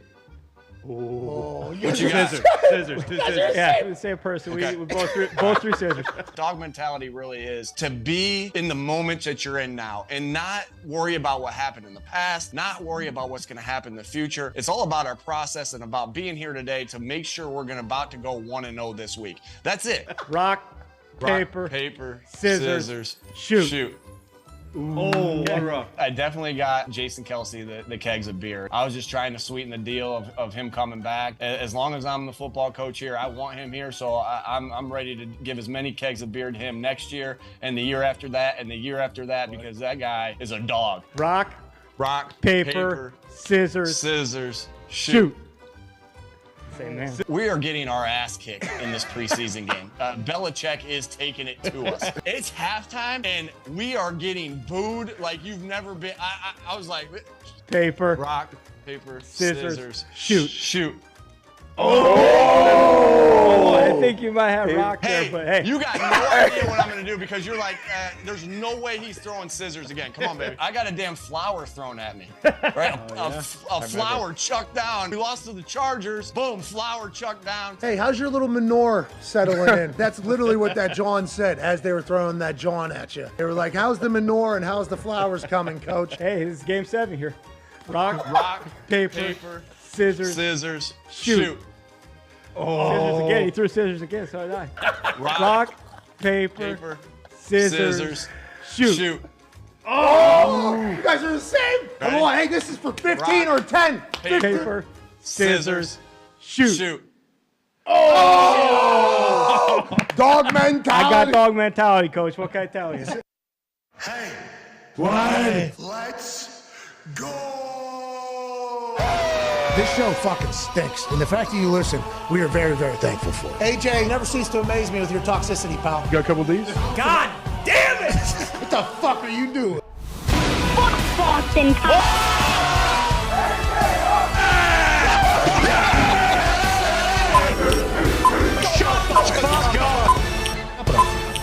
Hello, beautiful people. Welcome back to this Aaron Rodgers Tuesday, October 18th, 2022. Hour 2 begins right about now. Football! He's done with its 6th weekend of beautiful matchups. It ended last night in an electrifying Monday Night Football matchup that saw the Denver Broncos, a mile high, travel to SoFi Stadium in Los Angeles to take on the Chargers. And because of a kicker being an absolute dog, burying 4 kicks, including 1 in overtime with a torn hamstring, the Chargers walk out of Monday Night Football with a dub. They're currently 4-2. A lot of questions. Will they win a Super Bowl? Will they continue to make the same mistakes they made last year? Who cares? They got to win. They survive until next Sunday. The Broncos, incredibly boring to watch play football. What are they going to become by the end of the year? Hopefully something that will make somebody in the Denver Broncos faithful, Broncos country say, Let's ride into the future with a man we paid $260 million before we saw him take a goddamn snap. Is Nathaniel Hackett in over his head? It does appear to be the case. We shall see how week 7 of the NFL season. Robbie Anderson making his debut at Ty Schmidt. The Green Bay Packers obviously in an interesting predicament. They're 3-3. This is the first time this has happened in the LaFleur era. We have Aaron Rodgers in about 50 minutes. Where's your heart rate at right now? Where's the anxiety at Ty Schmidt? Last night's Yankees-Guardians game got rained out. Now it's been pushed to today. We got Aaron Rodgers Tuesday. The Packers seem to be trying to figure some stuff out. Where's the heart rate at right now, Ty Schmidt? Yeah, not great. I'm very worried about the Yankees game today. That's kind of what is, taking most of the bandwidth in my brain right now. With the Packers, it's tough because, it is still so early. They're 3-3, and, you look around the league, shit, I'm glad I'm not a Broncos fan. You paid all this money to Russell Wilson, and it's like their season pretty much feels like it's over. So Packers, they just need to take care of business, but they do have a tough schedule coming up. And the hardest thing is that it just has looked so ugly. A couple years ago when they went 13-3 and they ended up getting their asses beat in the NFC Championship, they were winning a lot of ugly games. That's not really the case right now. The offense doesn't look great. The defense looks like shit. We had, kind of a step back with the special teams.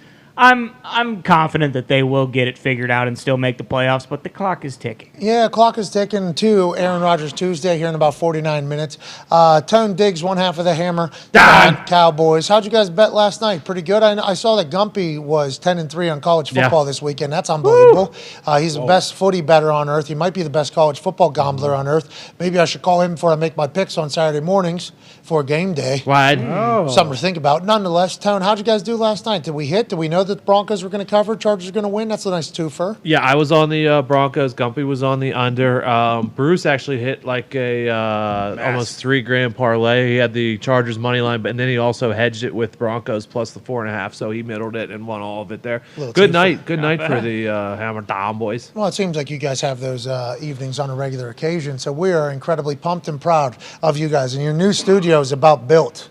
Now, when you move in there, you got about 7-8 weeks of shit you're going to have to go through. That's right. You guys will battle, though. You'll continue to give out winners. That'll be all that matters. Obviously, joining us on stage every single Tuesday is a man who's a host of In the Trenches and the Bobbled Exchange, Alan Quay Shipley, Super Bowl champion. Great to see you. Great putting, too. Won 3 of 5 here on the putt to win 10 random people, $500 on the Twitter. If you see that tweet, go ahead and retweet it. Say something nice to somebody and put your cash tag. Speaking of cash tag, this guy's cash tag should be Face of Ohio. College football national champion, Super Bowl champion, Ryder Cup champion, COVID survivor. Ladies and gentlemen, AJ Hawk. What's up, dude?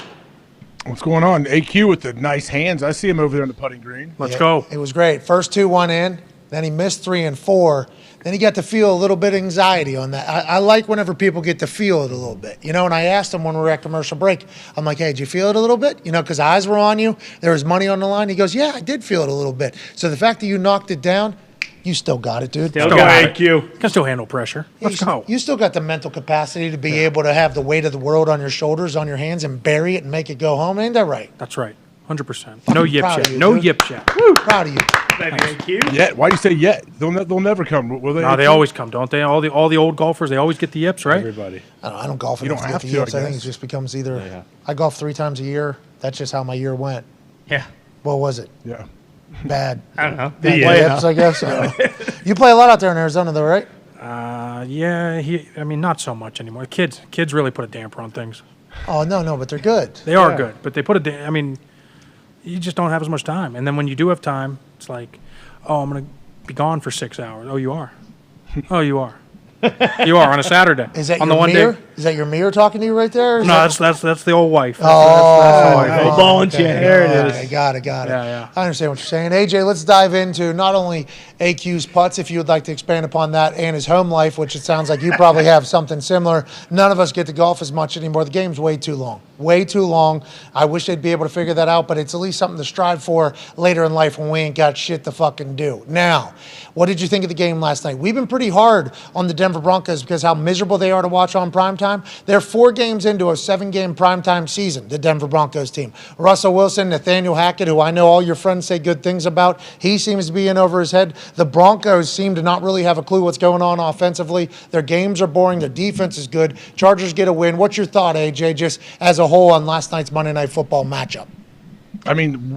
the bizarre offense of the Denver Broncos just continues. You feel like at some point is Russ going to look like Russ? And I understand what shoulder, now he has a hamstring. That can't make it any easier for him to try to get back on track. But still, like, missing some easy throws and not seeing like simple checkdowns or open receivers. It's weird. I don't know if his head's spinning, if there's too much going on for him or what it is, but just a bizarre situation, I feel like. I actually thought last night, like, did this guy take some sort of plant or drug that made him forget how to play football? Possible. That check down to the tight end right in front of him when he got sacked, that touchdown last week to win it, it's like, these are wide open fucking guys. So I know we want to hammer Hackett because he might be in over his head, and when he does press conferences and some of the decisions he makes, and he's already hired somebody in to help him out with situational management, which we appreciate him addressing it, but him having to hire somebody makes us automatically say, you don't think you can handle it? It's a no-win situation for Hackett, but it seems like Russell Wilson is just, he's just not confident in what he's seeing? You think he's not trusting his eyes? Has he lost his confidence? I see him walking with his good man brand. Yeah. I don't think he's lost any confidence, has he? That might be it, though. It might be that he lost his confidence, doesn't trust himself. I don't know.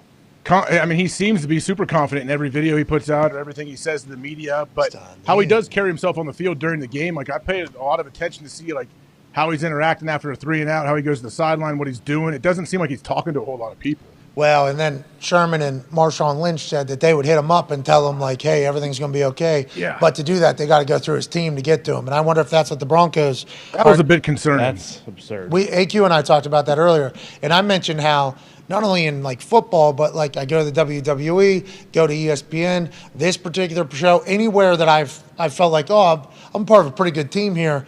Everybody is attainable. Everybody is like, actually like, hey, you need anything, you ask me. Now, I'm busy, so I might not fucking get back to you like in the first 2 minutes, but if you need something, here it is. The fact that that didn't happen all those years in Seattle, I'm surprised they won as much as they did, AJ. I'm surprised they won as much as they did. Well, I wonder how long it took for Russ to get to that stage to where he was sending friends and teammates through a manager. Like, he didn't come to town with that, did he? I would assume that all grew as he became Russ and won a Super Bowl, went to another one. That all started to grow as he got there. And I guess they're probably, the guys that were in Seattle probably saw Russ when he got there compared to when he left. And they're like, this isn't really the same person. This guy fucking sucks, dude. Yeah. That's like kind of how they all talk about it. And is it because Team 3 got too powerful? Is it because Team 3, started potentially seeing a little success? Team 3 started seeing abilities for Team 3 to make themselves more important in Russ's life. Hey, hey, send them to me. I'll be the guy that kind of handles all that type of stuff. I'll be the lady that takes care of all your schedule, and I'll be the person that does this. In Team 3, remember, they're the ones that said, Seattle can't block for them, they don't let them cook. Right. Statement from Team 3. Not Russ. No, much different. The team, not 3. The team was saying this. And then he went on Dan Patrick. He didn't confirm nor deny what Team 3 said, but he said Team 3, they got their own compound going on. It's just like, it's a weird fucking situation this Mr. Unlimited guy is, honestly. Because what have we been told? Do you have anyone that you interact with that you do have to go through somebody, like a proxy to get to them? No, not like interact with them on a regular basis, no. Like, and this is why I'm a bad host. I don't like bookers because I think they're scam artists, bookers. I don't think they're doing anything. So I'll say, we'll book ourselves. Then I'll reach out to somebody that I think I know, and I'm like, hey, is there any chance you want to come on the show this week? Just let me know. And they're like, yeah, here's my person, hit me up. I'm like, okay, never talking to you again, But that's probably how it operates for a lot of people. You know what I mean? So when you're talking about day-to-day personal stuff, there's no human remaining in my life that I cannot talk to, right? We all only have a certain amount of days. Why would there be? Can't do it. Professionally, though, I've been sent to a couple people, and I felt like it was a shot, but didn't know if it was a shot because it might just be how they operate. But I definitely learn a lot about the person whenever that happens, if that makes sense. Yeah, I would just feel weird saying that to somebody if I was like, hey, here we go. Hey, what's your number, man? Here you go. Here is Betty's number. You got to go through her, and then she'll let me know, and then she'll write me a note or something. You know what fucked me up? Maybe she'll give you a voicemail. You know what fucked me up? What? Peyton Manning fucked me up. Because why? Because he's a human? Yeah. I'm pretty cool to see that, huh? Yeah, like this his head is more famous than any of you motherfuckers that I'm talking to right now. So like if this guy is just like interacting with everybody, texting everybody, hey, you want to do this? I got you. I'll do this. I'll do that. And then I meet somebody else that is way, right? But trying to become Peyton. Like you could tell, like this is what the Manning thing did. I'm gonna try to go do that. It's like it's hard for me to take that person serious because I'm like this isn't the right way to go about doing stuff, I don't think. But hey, I'm also a stooge. You probably don't want to talk to us. Just send me to whoever the fuck you got to. But it is an interesting, that Richard Sherman, Marshawn Lynch conversation was alarming. And I think a lot of the shit that we're seeing out of Russ is alarming because it's vastly different than what we've been led to believe this entire time. Yeah, there's no way that's changed. Like he came to Denver, and granted, again, we don't know this for a fact, but allegedly he has his own office in the building. And it's not as if he would get all this money and then all of a sudden be like, oh, you know what? Now that I'm on a new team and I've been paid more than I ever have, like I'm going to give everyone my number. And, you know, the Melvin Gordon thing was one, you know, situation where he wasn't playing. He got carries in the first quarter. He's on the sideline and they're putting the clown face on him and all that stuff. But when you see Jerry Jeudy in overtime, like pissed, and he's one of his best receivers, you got to assume that. Nah, he might be talking about how much Melvin on the field. Exactly. Why he isn't on there. We can never guess what somebody's pissed off about on the sideline. That's like on the side, like he might be saying, like, we got your fucking ass just standing on the sideline. We get fucking 16 points tonight. We have absolutely nothing, and you're just standing over here. He could have been saying that. He might not have been taking a shot at Russ. No. He might not have been taking a shot at anybody. We have no idea who people are talking about on the sideline. That's like when fans get real pissed off about a guy smiling on the sidelines. Like, what if an asshole like me walked up to a guy and said, like, hey, worst fucking day of our lives? Just like in an immediate, oh, fuck you. You know, like that happens. Yeah. They get caught on camera. Bad teammate. This person doesn't care. It's like you have no idea what's being talked about on that sideline right there. And it's hard for us to guess, but Judy's not happy. No. Gordon came out and said, they put a clown on my face. I wasn't able to fucking do anything, and our team was inept. Why aren't they putting him on the field? What is up with these coaches? Picking and choosing when they're using guys and holding grudges against guys. Is there just that much shit happening off the field that we don't know from the past? AQ, you would know. You've been a coach a lot closer. And I'm not going to say Frank. Yeah, how's that going to staff meeting, AQ? Like, if they're going to talk about not playing somebody, does the head coach bring it up in a staff meeting? What do they do? Like, hey, we don't like this guy. Let's 100%. And there's obviously a reason, right? So the running back coaches or whoever makes that decision, right? It could be the head coach, it could be the GM's decision, it could be any of that. So that obviously always gets brought up. But it's funny you brought that up because bad teams find ways. They're gonna use that footage right there of Judy and him and like talk about that because it's a bad team, right? I've been on teams before with bad teams where like a coach, they'll get clips from like the game or whether it's the TV copy and find somebody smiling and be like, "What the fuck are you doing here?" Like, we were actually talking about how fucking inept you are as a head. What if? Yeah. That's actually on me, coach. Yeah, I went up to him. He was pissed because you guys didn't throw him the ball, giving him an opportunity. And I walked up and I said, could you imagine a dumb fuck like Nathaniel Hackett deciding you're not good enough to play? And he laughed. So it was a pretty good joke. But that's on me, not on him. Thanks. Yeah. I'll let you go by. Imagine that coach stopping. I didn't expect that. It'd be amazing if that was said, but it would never be said, right? No, ever. Not in a team meeting. But it's real, though. Like, it's a real thing where it seems like grudges are almost held. I'm not saying that's what's happening with Melvin Gordon. How's it going with the offense and defense? The defense is playing very, very well. Like, how was that relationship between those two groups? Did you guys ever? No, you had Aaron all the time, I guess. Yeah, we were the ones, like, we had to pick it up, yeah. Yeah, we were the right. Yeah. This guy's bailed us out in 12 straight games. Man. We got to do something. Yeah, the offense was actually the ones mad at us. But there's a lot of times where there's defenses that are like, okay, we'll try to win. We'll win this game, I guess. But then it comes to a point. It was with the Bears a couple years ago. Yeah. Remember the It Bears? happens every game. It happens every game. It gets exhausting, I think, for defense. The Bears, what was it, like week 7, I felt like, whenever they had the Trubisky, Foles, who else was there? Chase Daniel experience with Nagy. And Chuck, I think, right? And the defense was great. Yeah. The defense was loaded. The defense was flying around. And then it just got to a point where the defense was like, can't do it. These guys are giving up. This fucking offense doesn't deserve what we're about to go do. And that's not good. You can't do that in the NFL. You're putting shit on tape. You can't do it. But you could see how there's a little bit of a division because those that don't know, the offense in the NFL is its own team. The defense in the NFL is its own team. The only time people are in the same room really chatting is team meeting and special teams. And in special teams, everybody's sitting around their group. They're not really interacting. They're just doing their thing. So you're talking about 2 platoons here that are going to work every single week. And if you're the Denver Broncos defense, you see $260 million spent on that quarterback, okay? Surtain ain't getting $260 million. Nope. He's best in the fucking game, they're saying. Those other dudes are holding the fucking Herbert and them to 16 points. They're not getting $260 million. The quarterback is, think about the Jaguars.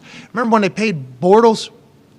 after that AFC Championship run to the New England Patriots, they paid Bortles, and then allegedly the locker room, which was defensive-led, that team was defensive-led, was you're paying that fucking guy? We won all the goddamn... And then it became World War III. Jalen Ramsey now is on a... Calais Campbell. Campbell gone. Ramsey's now on the Rams, and Gakwe's gone. Like, that really happened. I guess with Seattle, the same type of thing happened with Russ and the Legion of Boom. I mean, we've seen it in the past, AJ. You can see how it could take place, but you just got to hope the defense continues to hang on and has good leadership over there. The Judy and Gordon thing, too, like, yeah, we have no idea what they're talking about, but the fact that they're doing it when it's 16-16 in overtime, like, I could see that in a blowout. Like, say the Chargers are up 40-16, sure. But, like, during the overtime, there's still a game to be had. They're about to get the ball back, and they're on the sideline, and just the body language itself isn't great overall. See, I think what needs to happen is Russell Wilson and them, I think they just don't like Mondays.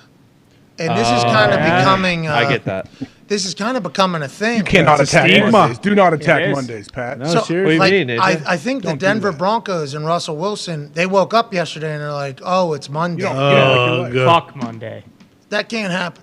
Please roll this Gary V footage, please, about what we needed to show. This is what we needed to show Russell Wilson and the Broncos, because maybe they just didn't like Monday. That's why they played like shit on Monday Night Football. Here's Gary V, not Gary B. Gary V talking about Mondays as a whole, and maybe this is what's wrong with Russ and the boys. Who knows? If we could get this video to the Denver Broncos, maybe Broncos country would be a little bit happier in their ride to happiness. See, this fucking Monday propaganda, this shit pisses me off. All this is doing is reinforcing people being okay with hating their fucking job. Dustin, I'm enough of this. Like, fuck, you should not hate Monday because it's the start of the week. You should love it. We need to flip the script on this. I know a lot of people don't love their jobs, so fucking fight for it. Instead of like using escapism, like shitting on Monday, or playing video games, or watching sports, or doing whatever the fuck you do to cope with hating your job, how about spending those hours after the job that you hate, because you have bills to pay, I get it, and responsibilities, to figure out how the fuck to get out of it. Stop fucking hating Monday. It indicates that you don't like your life. You've got one fucking life. Are we really gonna just sit and fucking laugh when Guinness fucking World Records makes jokes about a shitty day of the week? It's the best fucking day of the week if you like your life. Hell yeah, dude. If you like your life. Hey, the fade is clean too, Gary. That's a good fade. It's a good message. And I think the Broncos could use that message. They could. Because it seems like it's rolling into Sundays too. Shout out the Guinness World Record person who was hammered at 3 o'clock a.m. on a Sunday night, Monday morning, who then realized they do have to go to work tomorrow morning, who put out this tweet. Yeah, working at Guinness World Records is probably really stressful. Every day. If you're a fucking enunciator. Well, adjudicator, dude. Come on. Enunciator is also an important job, obviously, to be able to enunciate stuff. The adjudicator is the powerful judges that deem a world record. So maybe the people that work at Guinness World Record, though, they actually have to type up the books. Each one is actually hand typed, you know. It's not a machine that does that. No, so that's why Monday would suck so bad. I'm sick of Guinness World Records kind of seeping their way into the fucking Denver Broncos and making them hate Mondays and put up a shitty performance, Ty Schmidt. Also, Dustin,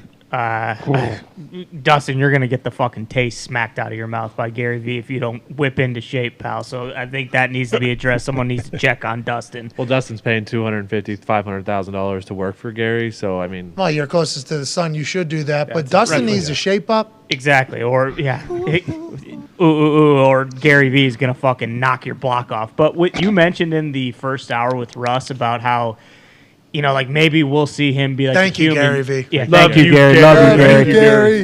Hell yeah, fucking Gary. Can't wait till Ty goes to VCon. Okay, well, yeah, sure. Maybe we'll see Russell be a human being. I think he lives in like an alternate universe. Like we're not ever gonna, like we don't know what's going on with Judy and stuff like that. But his first thing after the game, there's no division in the locker room. Everyone's on the same page. It's like, okay, well, clearly that's not the case. Like none of these guys probably like you. You'd think that it'd be easy for him to just go in and like have a man-to-man conversation with these guys and earn some of that respect back, but I don't think that's ever going to happen. Well, I don't know about in the locker room how he's perceived, but I do know that our perception of him over the last, 4 months has really, really changed with the, new facts, new set of circumstances kind of being debuted and rolled out. Hope we get to see Russell Wilson, the human, as opposed to RW3, the character, at some point this season. And maybe we'll all enjoy it. And maybe the Broncos will be able to ride in some success, because I think there's a lot of buyer's remorse in Denver right now with the richest owner in sports. If Russell Wilson was to be traded, would somebody pick him up? For sure, right? They're not picking his contract up, though, are they? I don't know. That's what I'm talking about. We're not saying they're going to do this.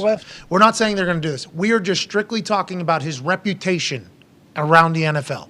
Would somebody pick that up? Some owner pick that up who has had a terrible fucking team? Commanders would today. Panthers? Tepper and the Panthers would immediately take Russ. So, if you're the Broncos, that is the question you're asking yourself at all the time. If you're Broncos fans, the question you should be asking yourself is, could we get rid of Russell Wilson and his contract right now if we had to? If a new GM, new coach, I'm not saying we're firing anybody, new ownership might make their own decision, but if we were to restart, could we get rid of Russ? I think the answer is still yes, AJ. You agree with that? Yeah, I guess a couple more games, maybe not. A couple more games like this, I don't know.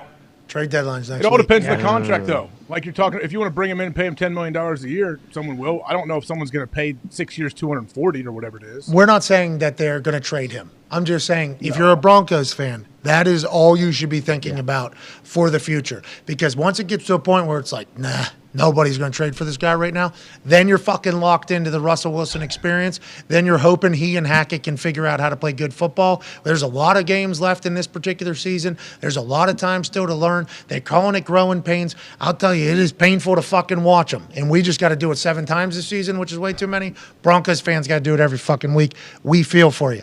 Cliff Kingsbury said he would give up play calling duties, whatever it takes to win. He says, if that's going to help us win, I will give up play calling duties. Now, we have to remember, they get D-Hop back from suspension. He's already back in the building. They get Robbie Anderson out of Carolina.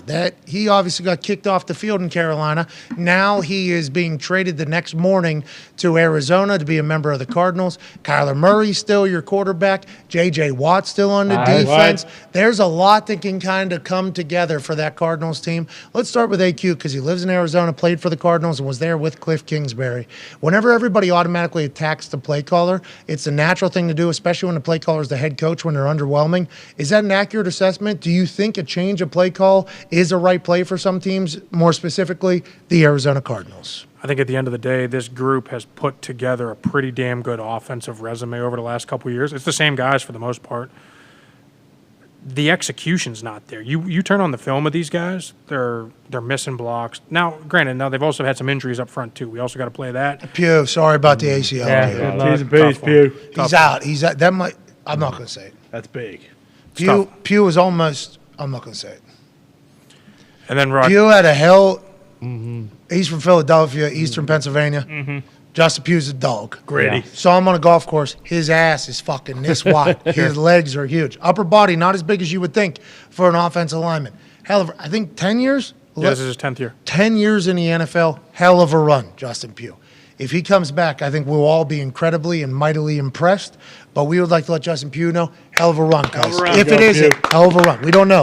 If it is, hell of a fucking run. We appreciate you and everything you've been a part of. But back to your point, a lot of injuries, not a lot of execution right now. That's the biggest thing. You turn on the tape, there's a lot of missed execution. And then at the end of the day, I think Kyler hasn't run as much as he'd like to. He obviously said that he wants to run more. I think you just got to pump the brakes a little bit. You get DeAndre Hopkins back, you get Robbie Anderson, you get some playmakers. And if this offense still looks like this in 4 or 5 weeks, maybe you revisit that. D-Hop coming back is huge. Didn't have D-Hop the entire end of the year last year. Didn't have him the entire beginning of the year this year. They sucked end of the year last year. They have not been great the beginning of this year. D-Hop is an X factor. He should be renegotiating that contract that he negotiated himself, I think, AJ. You think maybe he comes back and he lights up the first couple games. He should. Yeah. Knock on the door.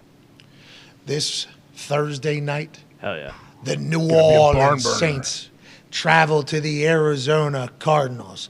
Kirk Herbstreit, Al Michaels, Kaylee Hartung, Richard Sherman, Andrew Whitworth, Ryan Fitzmagic, Carissa Thompson, Tony Gonzalez, and crew will be on hand to watch a game that will probably have a couple more touchdowns than Thursdays have had the last few weeks. This game should be a good one. Cameron Jordan and that defense could wreck everything, though, because penetration kills that whole fucking operation over there, right? 100%. I mean, that they live and die by that zone. They live and die by their tempo, and that is a good front of the New Orleans Saints. Onyemata, Cam Davenport, Demario Davis. Studs across the board. What were you going to say, Connor? They are missing a lot of guys. Marshawn Lattimore isn't playing, and he's their number one corner, so definitely DeAndre Hopkins. Then offense, they're missing Michael Thomas and Jarvis Landry already. Jeez. Chris Olave, I think, is more so. Is Jameis going to start? They actually have been giving up a lot of points, too, so hopefully Thursday night. What happened to Taysom? Has 3 touchdowns that 1 week, and then last week doesn't even get the fucking ball. Yeah, it's weird. It's like Frank Reich and Jelani Woods. I can't with this guy, Jelani. I can't. Put him on the fucking field. What are we doing? The guy's 6 Creates foot. mismatches everywhere. Dude, and Matt Ryan likes him. When he's on the field, Matt Ryan throws him the football. You know how I know that? Because I'm looking at the field all the time saying, 80's not on, 80's not on, 80's on. Oh, here he is. Oh, he just made a 30-yard catch. Okay, we'll see him in 20 minutes. Why is that? We were talking about this earlier. What is it with play call? Like, they just get kind of stuck in their way? What do you think it is? How come some teams have such good creativity and some teams just don't at all? Some teams just have a system they run. Some teams try to make the players better. Like Andy Reid, he gets Odell Beckham Jr. That motherfucker's drawing up plays for Odell Beckham Jr. to get open because he knows he has another weapon. It's like, how come Frank won't do that with Jelani? How come Melvin Gordon doesn't have the capability to do that? I'm not saying that he's the only one, but how come some of these play callers they're not as creative as some other places seem to be? Is that an observation I'm making that's wrong or right? No, I think you nailed it. I think there's so many coordinators in this league that have a system and they don't look at their personnel and adapt to their personnel. I think they have their system, they run their system, and they expect everybody to literally do exactly what that is. Ryan Fitzpatrick said that about the Commanders' offense. Yeah, he said Turner's offense is a system offense. Yep. It might not be best for Carson, but Carson has to do Turner's offense. And what did Chuck say about Turner's offense? Bombs over Baghdad. Yep. Oh, yeah. He said, am I allowed to say bombs over Baghdad? Sure. And we said, well, what do you mean? He was like, they're taking shots, bombs. I'm like, yeah, you can say bombs over Baghdad. He said, I don't want to be insensitive. And then he puts his nuts on Connor's back. Yeah, ridiculous. Right here, that's amazing. But I do wonder about the creative play callers. Hey, with Melvin Gordon, though, when I saw Melvin Gordon stand there, helmet off, obviously upset he's not in the game, I'm thinking, all right, he's your third running back tonight. He's not playing special teams. That hurts your team. Like, your third running back needs to be playing on all the special teams if you have a third running back active. Why even dress him? Yeah, is what you're saying? Yeah, why is he dressed? Yeah, you need that spot. That's a spot that somebody else is going to have to do a lot that's also playing in the game probably. Hey, good transition here. Let's talk about a spot that's hot as fuck. That's Miami. Ooh. Did you see the thermometers, from the Vikings bench? Yeah, how did they do that? And the Miami's bench? Well, they just have shade on one side and they don't have shade on the other side, which is the complete opposite of what the Indianapolis Colts did when they built Lucas Oil Stadium. Right. The Colts sideline is in the sun for longer than the away team is in the sun. Smart stuff. I'm sure it's on purpose. Dolphins sideline by 90 degrees. Okay. Vikings sideline, 120. Go ahead and sit in that tropical Miami sun. The Vikings were still able to get a win. Little Kirko, Kirko Wayne. Burke Cousins with 3 chains on the way home. They had to IV fucking everybody down there, AJ. That heat is no joke, and that's a real advantage, I think. Even though the Vikings were able to get a win, I think Miami knows that. I think teams going to Miami know it's going to be a problem, and I think it's genius by whoever built the Hard Rock Cafe Stadium. Jimmy Buffett, Emilio Estevez. Parrott, Bingo. Jennifer Lopez, Emilio Esteban. Serena and Venus, I think, are in on that. That's right. Mark Anthony. Will Smith. Fergie Stadium. Yeah. Congratulations on being smart. That's how you can take advantage. That's how you can be an owner and take advantage and have an advantage at home, especially in Miami. That's a 30 fucking degree difference. That is a lot, dude. That is thick air down there from Minnesota. I mean, it's nasty down there, too. You get there and you've been in Minnesota or Wisconsin for the last 6 months, and all of a sudden you get down to that humidity and you're out there for warm-ups thinking, like, whew, all right.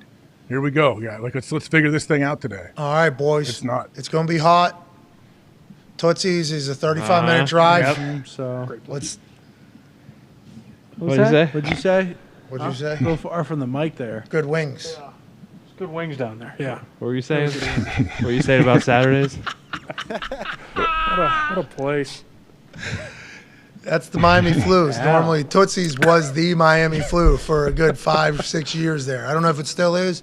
I'm sure they still have their fastball. But going down to Miami, you got to deal with a lot. You got South Beach popping. Yep. You got Tootsie's just 30 minutes away. And you got a 30-degree heat difference on one sideline to the other. You went in Miami. You deserved it. That's why I think the Vikings, I really like the fucking Vikings. Not that I don't like any other team in the NFC. There's a lot of teams that I think can figure it out in the NFC, especially if fucking the Giants continue to do what the Giants are able to do somehow, some way. Let alone Dak coming back for the Cowboys, being able to operate under the Cooper Cush offense, run the rock a little bit, let Zeke eat, then let Dak do his thing, as opposed to just 50 times on Dak's shoulder, 2 times on Zeke. It's a completely different thing. Aaron Rodgers and the boys probably still going to be able to figure it out. What are the Rams? They get a massive win this past weekend against the Carolina Panthers. Nobody seems to care, though. Everybody's idea is still that the Rams stink. Did they get anything fixed? So I'm not saying that I don't think there's other teams in the NFC that could go on a run, but that Vikings team, I'm fucking impressed by them, AJ. I am impressed by this Vikings team. We've said this from the jump, from when O'Connell took over. Like, whatever he's doing there, he's created a great vibe there. Obviously, we know he's a good offensive play caller. And the whole team, look at him. I mean, these dudes, like I've said it on here a million times, I feel like. It's fun to see the behind-the-scenes videos that, like, Thielen posts or different people post of them in the training room, locker room, hanging out. Like, that's a big reason why they're winning games. I think they seem to really like each other and get along. Dalvin Cook back down in South Florida getting an opportunity to run right by folks in front of the fam. I love that Vikings team. And you're right. I think that's why I enjoy those workout videos that get posted, because you're seeing what people are capable of.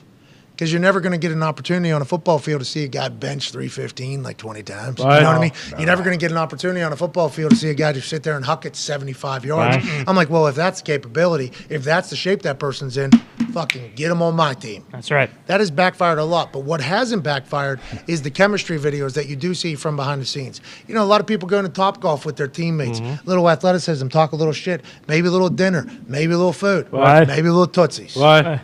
Maybe. Years ago. Well, okay. Years ago, when younger.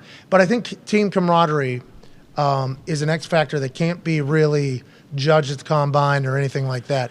But I also think it helps when you're winning. Like, they say teams that lose have bad camaraderie, and it's like, are you happy because you win, or do you win because you're happy? Are they winning because they're together, or are they together because they're winning? I mean, that's an interesting little debate. I've been a part of a lot of good teams, very little bad teams, so I'm not 100% sure of the case. Every team I've been on has been a pretty fucking solid locker room, but it feels like those teams that really enjoy each other are the teams that win, AQ. And how do you fucking bottle that, you think? How do you fucking bottle it? I think the biggest thing when you look at GMs and scouts is they only look at numbers. You can never get a pulse. You can never get a pulse for the locker room, though.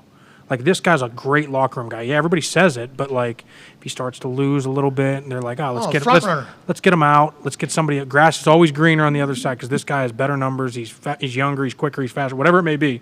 We get him in, and now you're not as good. Why are you not as good? This guy was the glue guy. This guy was the fucking glue guy. We don't see that enough. You need the glue guy. You need the glue guy. You need a lot of glue guys in every position, I think. In every single room, you need a glue guy. You need a representative from all phases that is going to, kind of tie everybody together. A little accountability also goes a long way to build chemistry, I think, AJ. Don't you think so? Accountability from teammates, yes. Like, great coaches always say, like, no, I don't want this team is run through the players. It's your team. I want you to take control of it. So, yeah, coaches, weren't you ever sitting in meetings when coaches would tell you stories about, I walked into a meeting when I was just a lowly intern and some young rookie was sleeping in the front row, and then they named some legend, like hit him in the back of the head and woke him up and said, you're not going to be around long, punk, if you stay asleep. And that kid that was sleeping became some Hall of Famer or something. They try to always tell those stories. Yeah, I walked in and, it was my first meeting. It was 6:30 a.m. I didn't really know anything. Nobody really knew me. And rookie sitting down in the back in dark. Wasn't paying attention, didn't have a notebook, didn't have a clipboard, was sleeping. What? Fucking Barry Sanders walked over and said, hey, wake up. Gave him a notebook, told him to take notes, taught him how to take notes. It's like, did this really happen, or is this what you're saying you want us It seems like you're just making up a story right now to let us know that this is how you would like us to act, because you're just putting a fictional legend's name in there, some nobody, and then you're really reading off like what your rules are for the team meeting here. Is that what you're doing, or are you actually? No, it happened. I was there. I thought Brett Favre actually did that to AJ when he showed up He did, at the actually. facility. What did he do when you got there? Now, you were a top 5 pick, so you had a lot of money, so he probably was like, fuck him. he's good or whatever. But for the guys that weren't drafted, did he just immediately go to their lockers and just start taking all their shit, or what did he do? $20. No, Brett was. I played with Brett for 2 years. He was great back then. He was great to me and to the rest of the team, I feel like. Everybody on the team, or just you because you were top 5 pick with $50 million guaranteed? I'm speaking my truth, as I like to tell you. I didn't see anything like that. Brett had his locker was right down the way, and he was always there, and he practiced every single day. I would like to know what the special teamers on those teams think. Oh boy, the But guys they liked him because Brett was interacting. He's always interacting, having fun during practice. So, Well, yeah, he's I like a think they magician. He's got a, hey, how you doing? Good to see you. Remember this fucking Copperfit? See these Levi Wranglers? And then he's fucking right in the back door. Let me Before get you this know it, fucking boom, guy's check change. pocket. Check your wallet. 320s are missing. Let me get that guy's change. Who you want? Oh, he's not going to be here next week. Fucking cut him. He just probably. I mean, he didn't have a volleyball program to fund at that point in his life. Yeah, he so. had something else, though. I mean, Yeah, did you sure. see that pit that he was throwing footballs in for fucking 20 years on those commercials? Yeah. Who do you think's keeping all that mud there? Had to get a high-def camera, too. I didn't even think about that. And the truck they got to sit on. We would like say that Brett Favre has come out and said that none of that was true. That's right. Slandered by the goddamn media. You, mostly. You turned your back on him because you're a fucking cheesehead. Yeah, you said he was Well, he your actually hero. said AJ was the one who turned his back on him. So my former teammate, and this guy Laughing. now he's laughing at me, making fun of me. What's that all about, AJ? You know Brett Favre with those Popeye arms. Yeah. We seen him down at that golf tournament. Oh boy! First thing I noticed when I saw Brett, his hands and his forearms. AQ, this guy grabbed a fucking stick driver in these fucking arms, vascularity up the forearms. Unbelievable. Still. Still more than ever. That's what Copper Not more Fit than will ever. And then he fucking grabbed, I think it was a 3-wood he took. And it was just like 3 fucking 20. Whipping sound the entire way. That thing was bent around his entire body. He was fucking yoked. We're talking Good for him. Popeye type shit. Yeah. Perfect beard. I was like, God damn, Brett Favre's on it. Look at this fucking guy. Why? Oh, yeah. Vascularity in the forearms. Would have never thought, holding poor people underwater would get your forearms ripped that much, I had no idea. It turns out. Metaphorically my God. speaking, keeping them down. Yes. Yeah. Metaphorically. They always say mental reps just as good. Yeah, you're right. That's why he's got that beard. Visualize.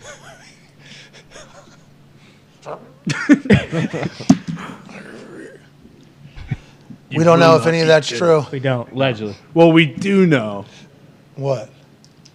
that he robbed them blind and made sure half of them didn't eat dinner for We also know 10 he's months. yoked. We do know he's Yeah. yoked. But how's the volleyball team? Fucking jocked.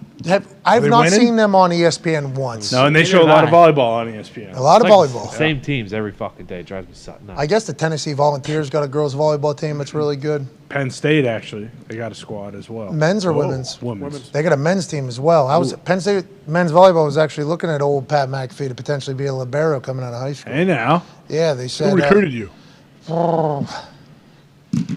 The guy was at a Do fucking. they have any football coaches recruit you? Jesus. No. Now he's on it. No, McQuarrie actually told me I wasn't Penn State material. Thank God. Because at that point, we know what McQuarrie knew at that point. I don't think this guy's good for our team. Fucking great news. Heinz, I was pissed at the time.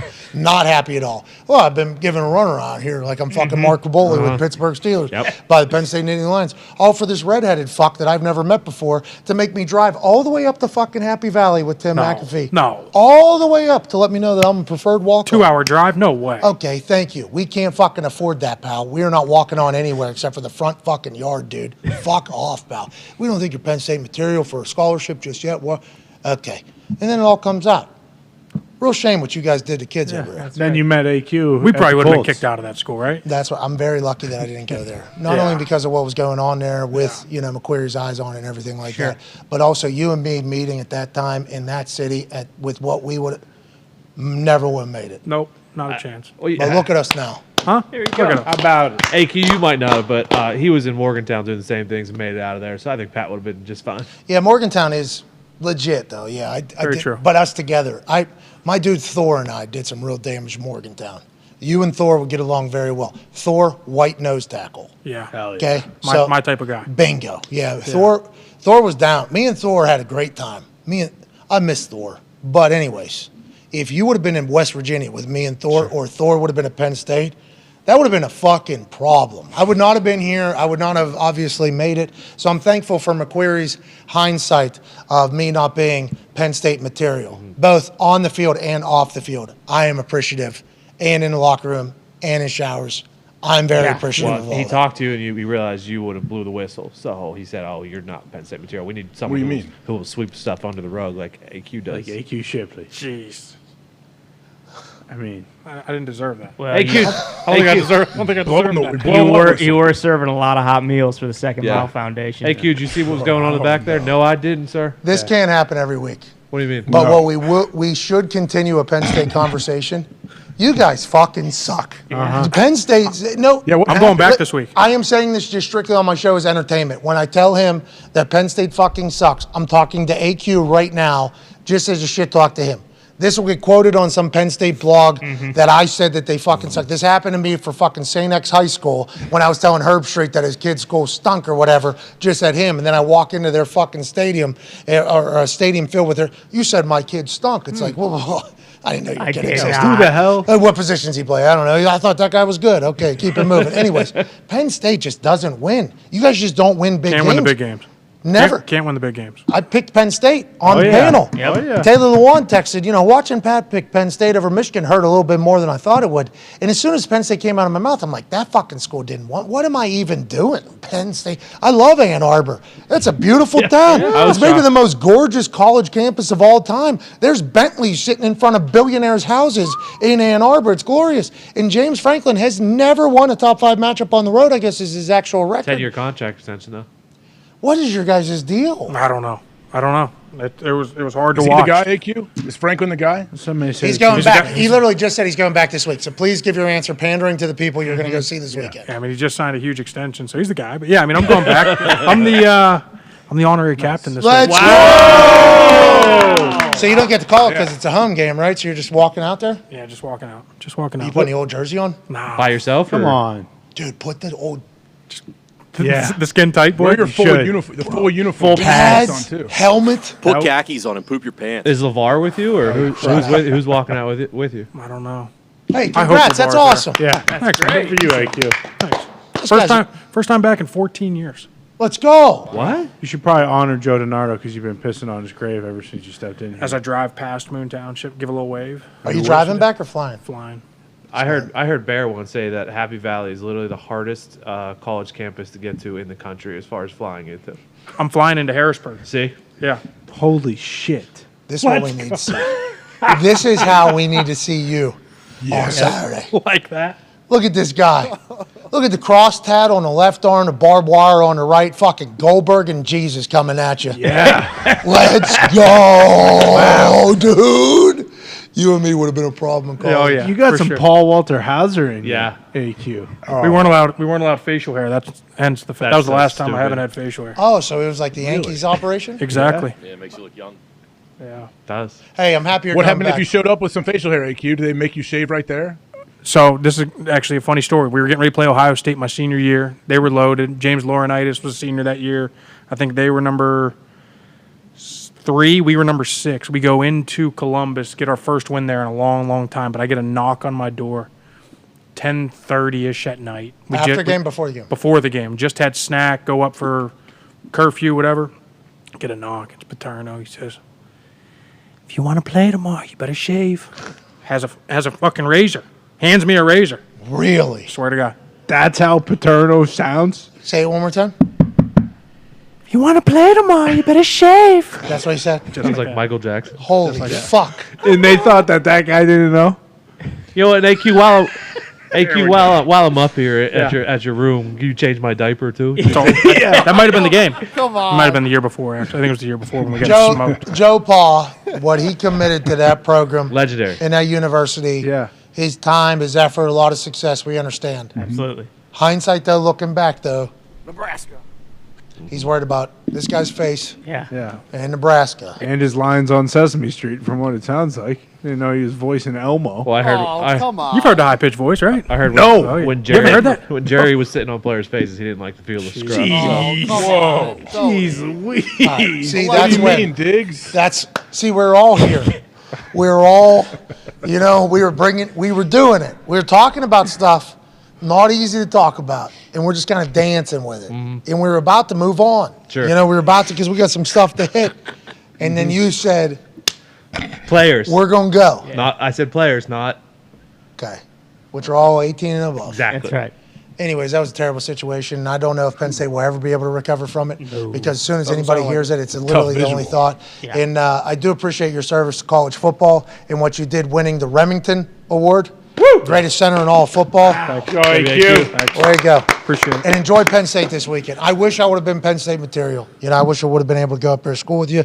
Neither of us would have been where we are today, though. So I guess hindsight's always 50-50. Cam Newton said that. Dak Prescott is expected to play this weekend. Isn't it funny that as soon as the other guy throws 3 picks and loses, Dak Prescott has been cleared immediately and he will start the next week against the Detroit Lions? I know it's all just a funny coincidence, but it does feel as if the Dallas Cowboys had this workout perfectly for them. They wanted to steal a couple games whenever Dak wasn't playing, get a couple wins. Instead, Cooper Kush lights up the entire fucking NFL. They get 5 wins out of it, whatever the case is. Now Dak's coming back. They know what the offense should look like because they had success with Cooper Kush. This is just a perfect storm for the Dallas Cowboys, and the Detroit Lions are going to have to fucking take it face on this weekend, AJ.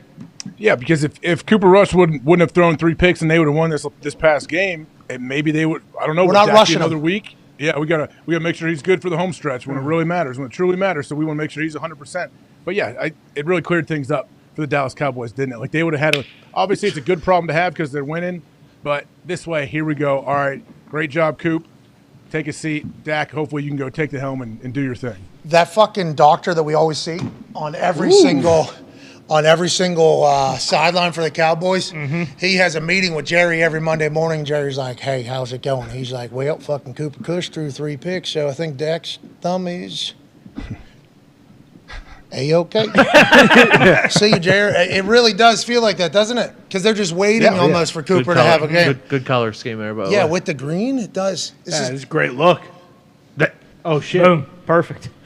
That guy. I see him on TV literally every fucking week. Yes. It's hard not to notice this guy. It's like, God damn, they got an actual fucking cowboy fighting their injuries on the sideline for the Dallas Cowboys. I assume he's been with the team 30 years. Jerry's right-hand guy. I think Dak did his rehab with the Cowboys people, so I assume this guy's a good doctor. Not that there's bad doctors around the NFL. This dude, though, always on the scene. It just is funny how it adds up perfectly after Cooper Kush has a little bit of a Dahn game out of nowhere. Yeah, and it seemed like before the Eagles game, Dak was talking about how he was kind of ready to go, feeling better already. So it's almost like he saw, what was in store. It's like, hey, got an undefeated Eagles team on the road here. There's a good chance that the Cooper Rush story comes to an end tonight. I need to be ready to go next week. Let's run the horn a little bit. Josh Allen has more touchdowns than 29 teams in the NFL. There are 32 teams in the NFL. Josh Allen's team is one of them. So he has more than 29 of 31 teams. The Buffalo Bills offense is humming,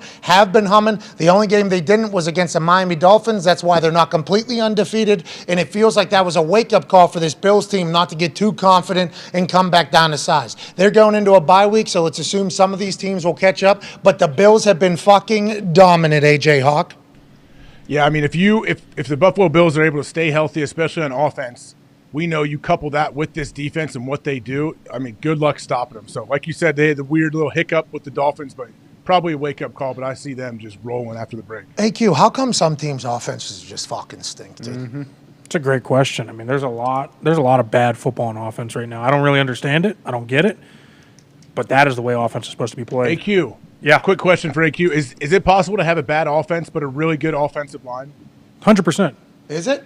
Yeah, I think so. Cleveland. Yeah, they stink. Quarterback. Hey, Jacoby threw a pick 19 seconds into that game. Oh, yeah. That was, hey, thanks for everything to the New England. It seemed like when he threw that thing. Yeah, He rolled to the right. He might as well have threw that thing Tebow just right in. I mean, it was a terrible, maybe one of the worst decisions I've ever seen Jacoby do, and that's 19 seconds into the game. That kind of sets the tone on it all. I'm not saying that, they would have beat the Patriots, but that's a tough thing to overcome with the first drive, getting a pick like that. The Bailey zip on the ball, zappy, Mac Jones conversation's getting loud in New England, AJ. There's people saying he needed to be fucking humbled. Hey, he made the Pro Bowl. He had it all figured out. Teams getting built around him. He needs to be humbled. That's what local sports radio is talking about up there. Maybe the Bailey zip on the ball, zappy experience is doing that to him. Do you think the Patriots are in good hands with both these guys? And what do you think Bill inevitably does, AJ? I think Bill sticks with Zappy with the hot hand. I know he's not completely lighting it up, but I don't see them changing things up right now. I really don't. And especially if Mac is not 100%, I could see Bill sticking with Zappy. Connor? 1,000%. He's sticking with the guy who's winning. If Mac Jones, he's definitely not coming back this week against the Bears. Who cares? Jets, looking 2 weeks from now. That'll be the big game. If Zappy beats the Jets, then I have no idea when we'll see Mac Jones again. Tua Tagovailoa is back this weekend, says Ian Rappaport. What will the backlash be? Excited to watch that unfold. How will Miami be with their trigger man back? They looked great when he was playing. Haven't been able to figure it out without him. Maybe they get going again. That could be the concussion bowl because Tomlin said today if Kenny's not limited this week, if he's cleared, he will play as well. Even though Mitchell Trubisky had an incredible second half and made some plays to win that game against Tom Brady and the Tampa Bay Buccaneers. Jerome Boger will officiate allegedly the Saints and Cardinals this Thursday night. Put his crew on prime time. Yeah, nice. This is via Football Zebras, which is a verified account. I don't know if they just have an inside plug with the NFL officiating. They put out a tweet that early word for Week 7 is that the referee assigned to Thursday Night Football is Jerome Boger and his crew. Watch them with the Jags. Didn't seem like they fucked up the game too much. Last night, a lot of flags. Yeah. A ref crew can determine a game. I think at the beginning of the season, we were very complimentary of them. They weren't involved in many games. Then they kind of got the hint that they weren't important anymore, started getting a little bit more hands-on. What will Week 7 look like as a whole? What will Thursday night look like with Jerome Boger? We shall see in Arizona, A.J. Hawk.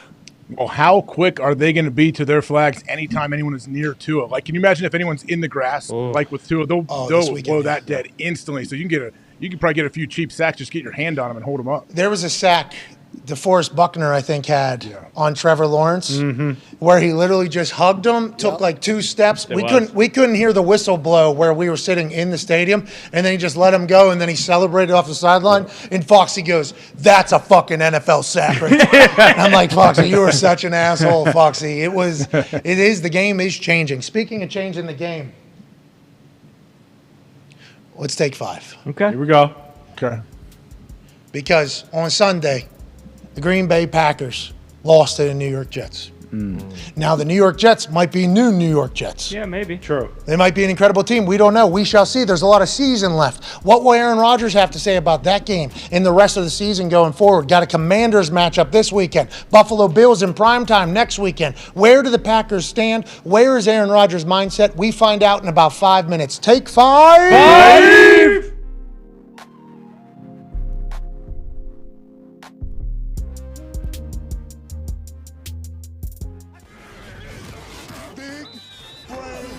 Football.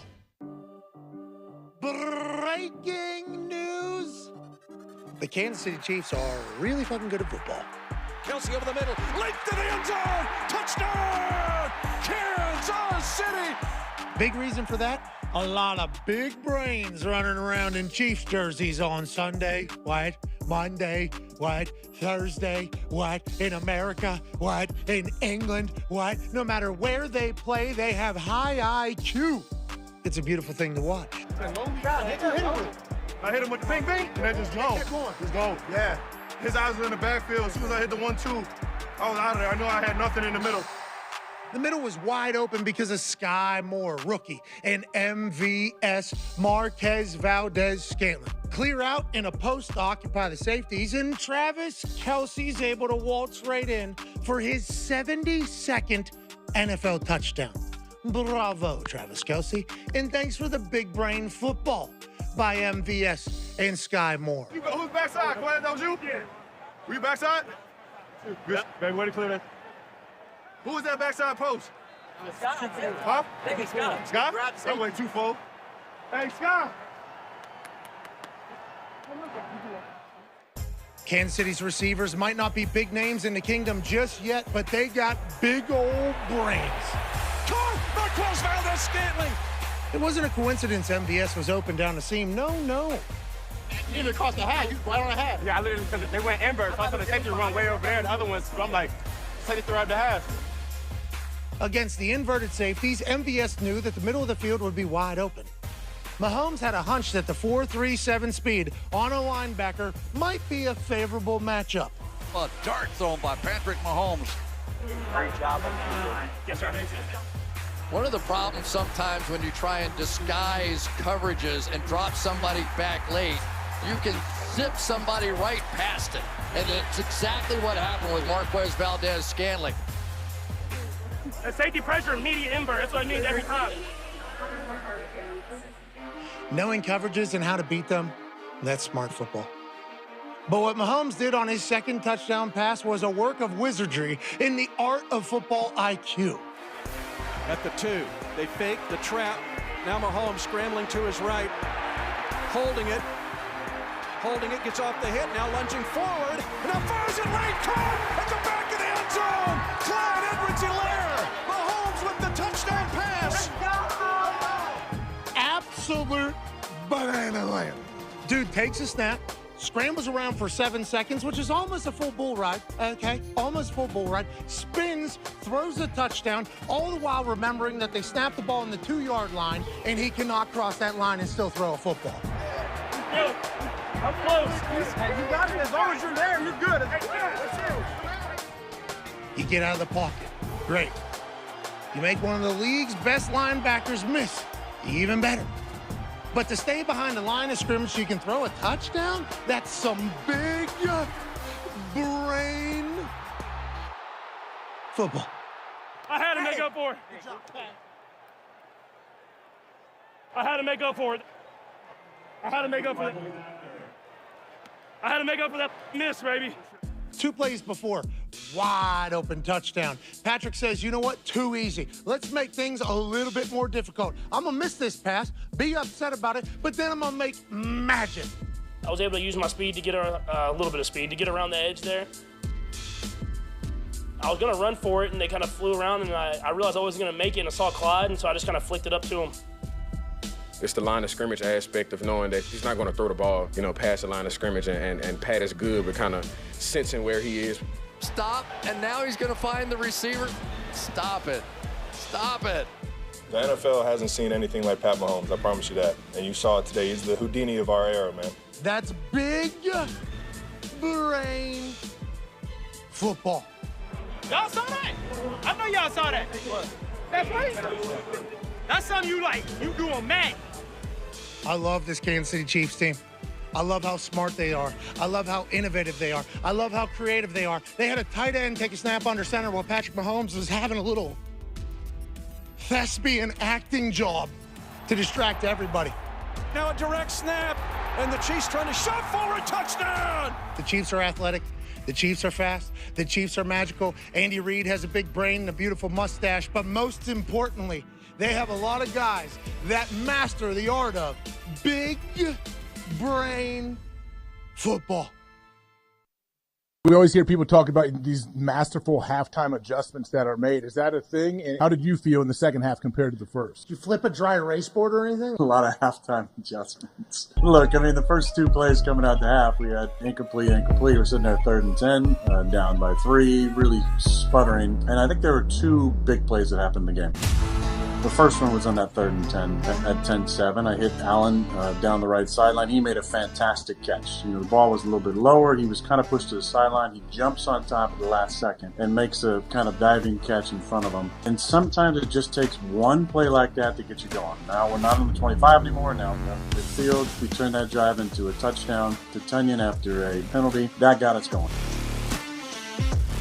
And they come right back down. They score. We're down 17-14. What do? We respond. We drive down the field. Mason drills a field goal before the end of the 4th quarter. Now we're sitting 17-17. What happens? They drive right back down, score another touchdown, sitting there 24-17, and then I turn to Josh. I said, we're not losing this game. We're right down the field. Had another nice touchdown. Romeo back shoulder ball. Or in the other second play, 24-17, we're down. It's 3rd and 6. Cobby runs a great route. I kind of slide left slightly. Dave did a good job kind of pinning this guy inside, and we kind of passed off the twitch pretty good. But I put a ball in a good spot. Randall ran a great route on kind of a sail, we call it, where you kind of bend in and bend back towards the sideline. That got us going. 2 of the biggest plays of the game.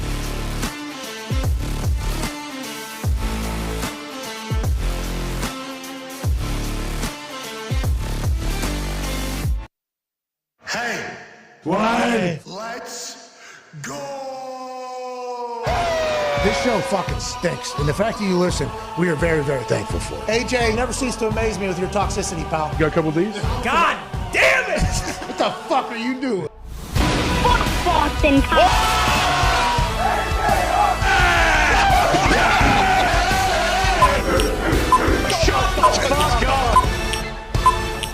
Hello, beautiful people.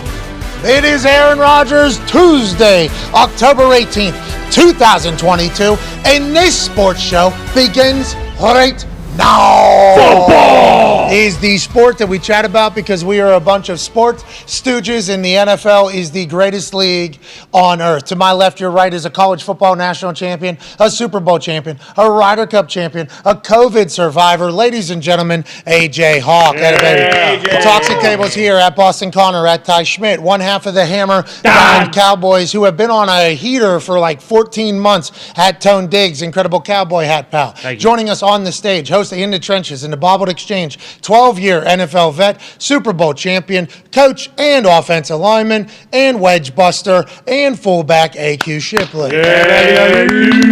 We are Penn State. That baby. Have a little pride. Jeez, come on. You're the honorary captain this weekend. I'm taking after AJ. OH. Is that what we do? We just leave it? Don't do this, AJ. Come on. What, I already gave it to you during the watch-along? Twice, actually. Yeah. Ohio State has a chance, 89% chance to make the playoffs. Because he said IO twice on ESPN, bump that up to 91% if I had to guess. Nonetheless, let's get right to it. Joining us now is the back-to-back NFL MVP. He's a man who every single move he makes is judged and ridiculed, coming off a loss against the New York Jets. Can't believe he's here. Everybody told me he wasn't going to show up. Everybody said this guy won't sit in the pocket and answer questions after having a bad day. Ladies and gentlemen, Aaron Rodgers. Yeah! What's up, dude?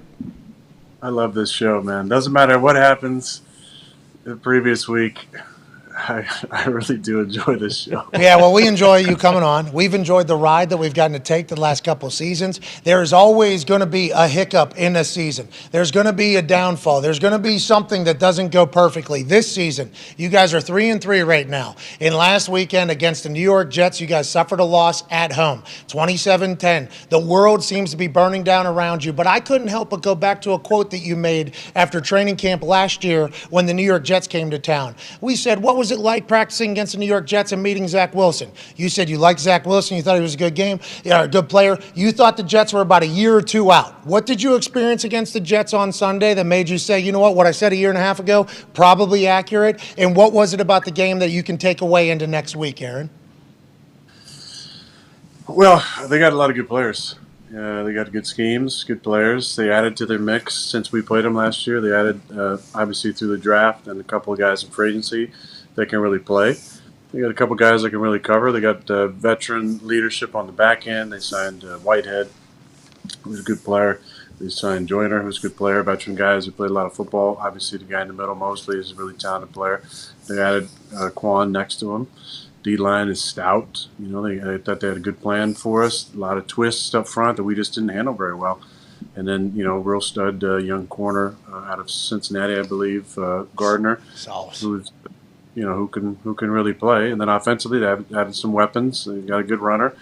Zach is going to be a really talented guy in the league for a long time, I believe. Wasn't a great day throwing the ball for anybody, but they made obviously more plays. They blocked a punt. They blocked a field goal.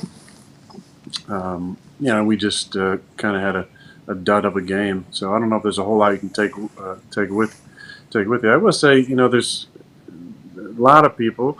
If you're looking preseason at the NFC, 4 teams for sure in the conversation: San Fran, LA, Tampa, and us. Right? And those other teams, obviously, we thought Philly and Dallas were going to be talented, and who else? Vikings. Minnesota, of course. You knew Minnesota was going to be good. But those 4 for sure were talked about. All 4 of us are 3-3. So I don't think there's any panic in any of those 4 places. How good did that feel to look up all their records and be like, okay, all right, okay, we're still in a good spot? Is that a real thing that happened? Well, I knew where we were at, and I obviously follow the league that I play in, so I knew, with a loss by Tampa, they were to 3-3, and LA beating Carolina, I believe, went to 3-3, and San Fran got beat by Atlanta. Both teams are 3-3. So I knew where we stood, of course, but I wouldn't expect any panic at those places. They got good leadership in place and solid head coaches that that have won and know how to win in this league. But this is, the point of the season. Once we get into November and December football, where teams start to separate themselves. I don't think it's necessarily happened yet. There's teams that have maybe jumped out a little bit, but there's a lot of football left. We have 11 games left now. The bye week's coming to play, and then for us, we have a Thursday night game coming up next month, which gives us 2 in 1 week, and then nice little mini bye. So there's a lot of football left. Obviously, we got to play better.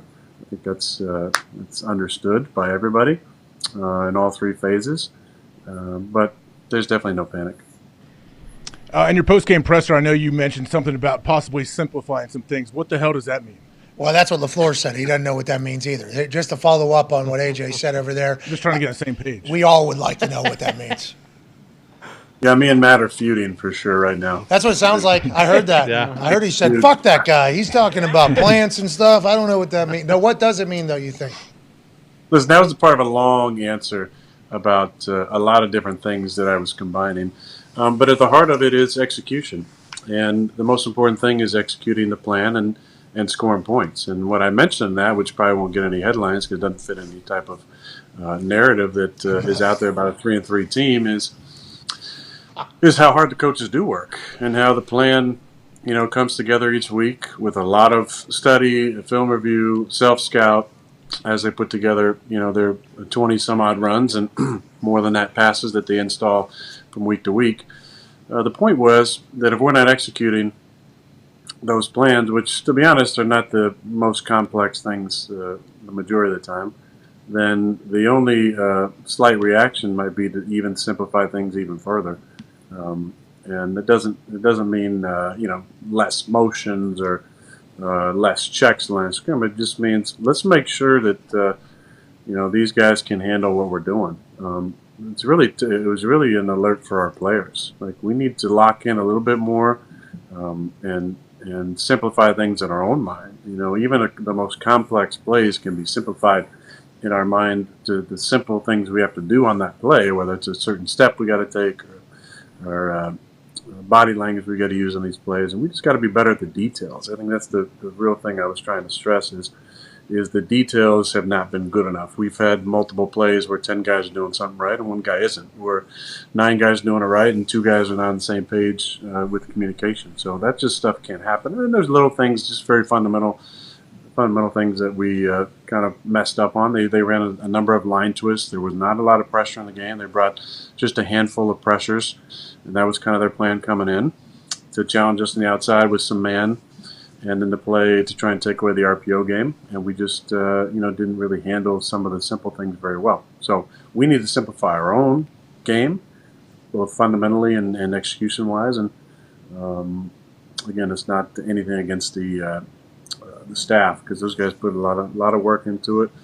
They care about it a lot, and they try and detail the plan to us as much as possible. But at some point, it's got to be the accountability's got to fall on the players to go out and execute. That's what that means, LaFleur. Fucking A, dude. Seriously, figure it out, dude. Just figure it out. He's watching right now. He takes a little lunch break, and he's a big fan of the McAfee Show. Well, we appreciate him watching along. We hope, he can get back to happy press conferences after games as soon as possible. I would like to talk about the team that you have, because each year is its own journey. Each team is its own team. Could you have ever imagined, though, in this post-Davante era, because this was the big conversation in the offseason, Davante leaves, he's your number one weapon. You had targeted him, I think, like 60% of the times or 70% of the time, maybe even 80% of the time in certain things because of the connection that you two had. Davante leaves and goes to the Raiders. Did you expect, and I don't know what your expectations were going in, I probably should have asked you and been a better journalist, but did you expect to have these types of growing pains with this crew? New group, younger group, still trying to figure out what your offense is going to look like? Did you expect this going into the season? And how far into the growing pains do you think you are right now? Pretty far, hopefully. Yeah. Amen.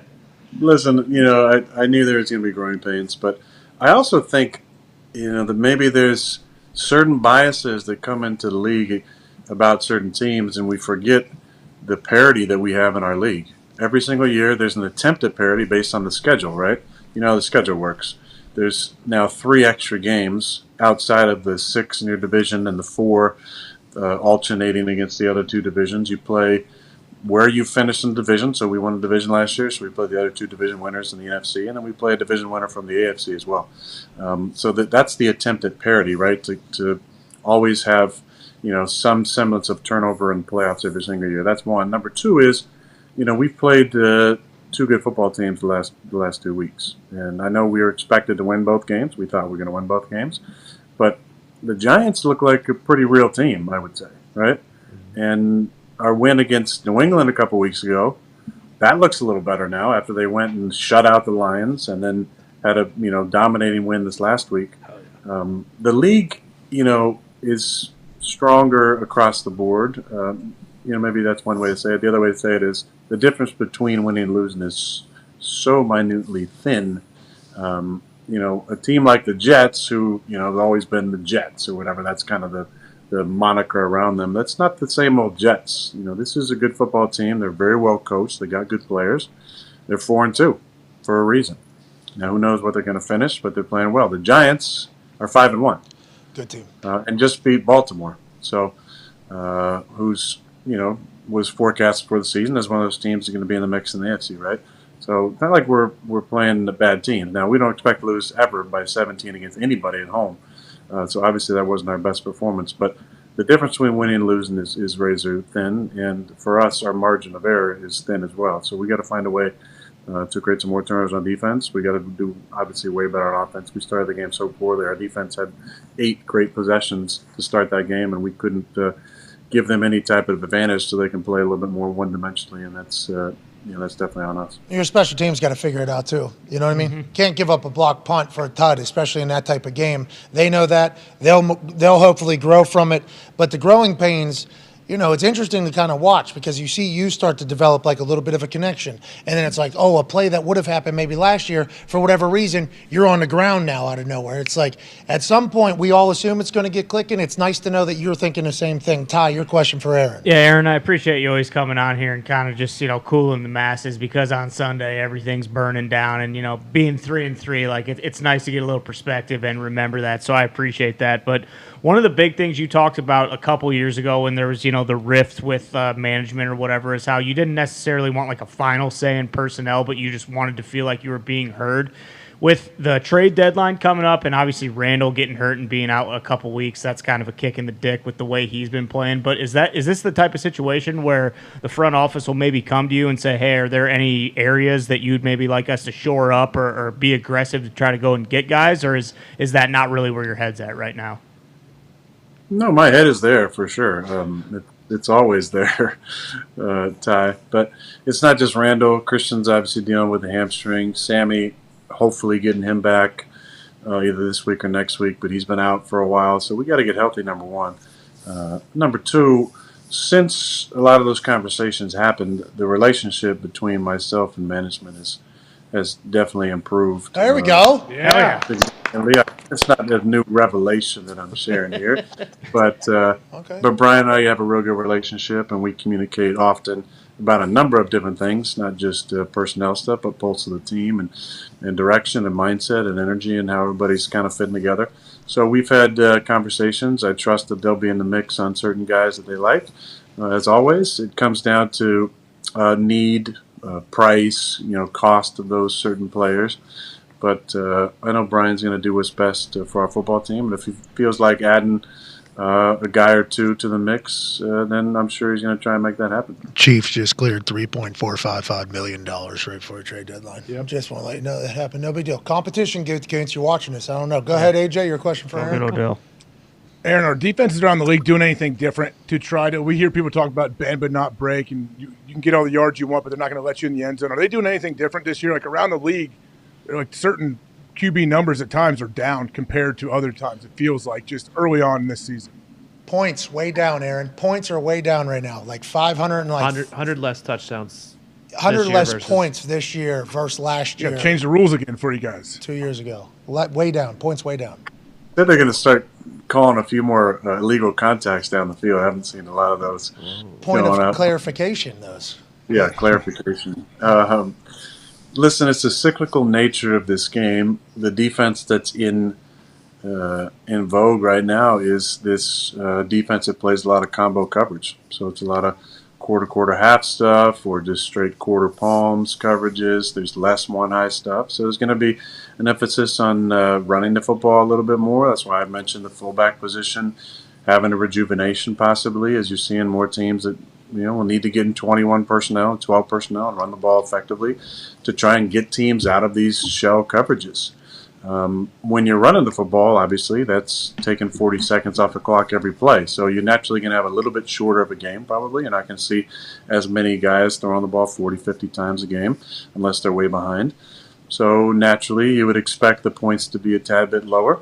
At the same time, defenses are evolving always, and the schemes are getting more intricate at times. But I would say in general, the majority of the defenses are playing more shell coverages.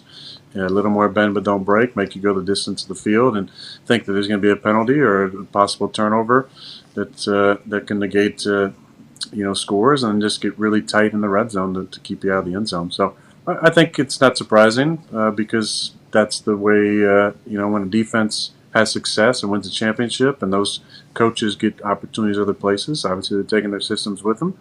When Seattle was doing it in San Francisco, that was all one high coverages. Now, the defense that won the championship last year is a two high base coverage, so that's what you're saying. Hey, thank you. I feel like I got smarter right there. Yeah. It also makes us feel like we're smarter because we've been like kind of saying that. Yeah. You know what I mean?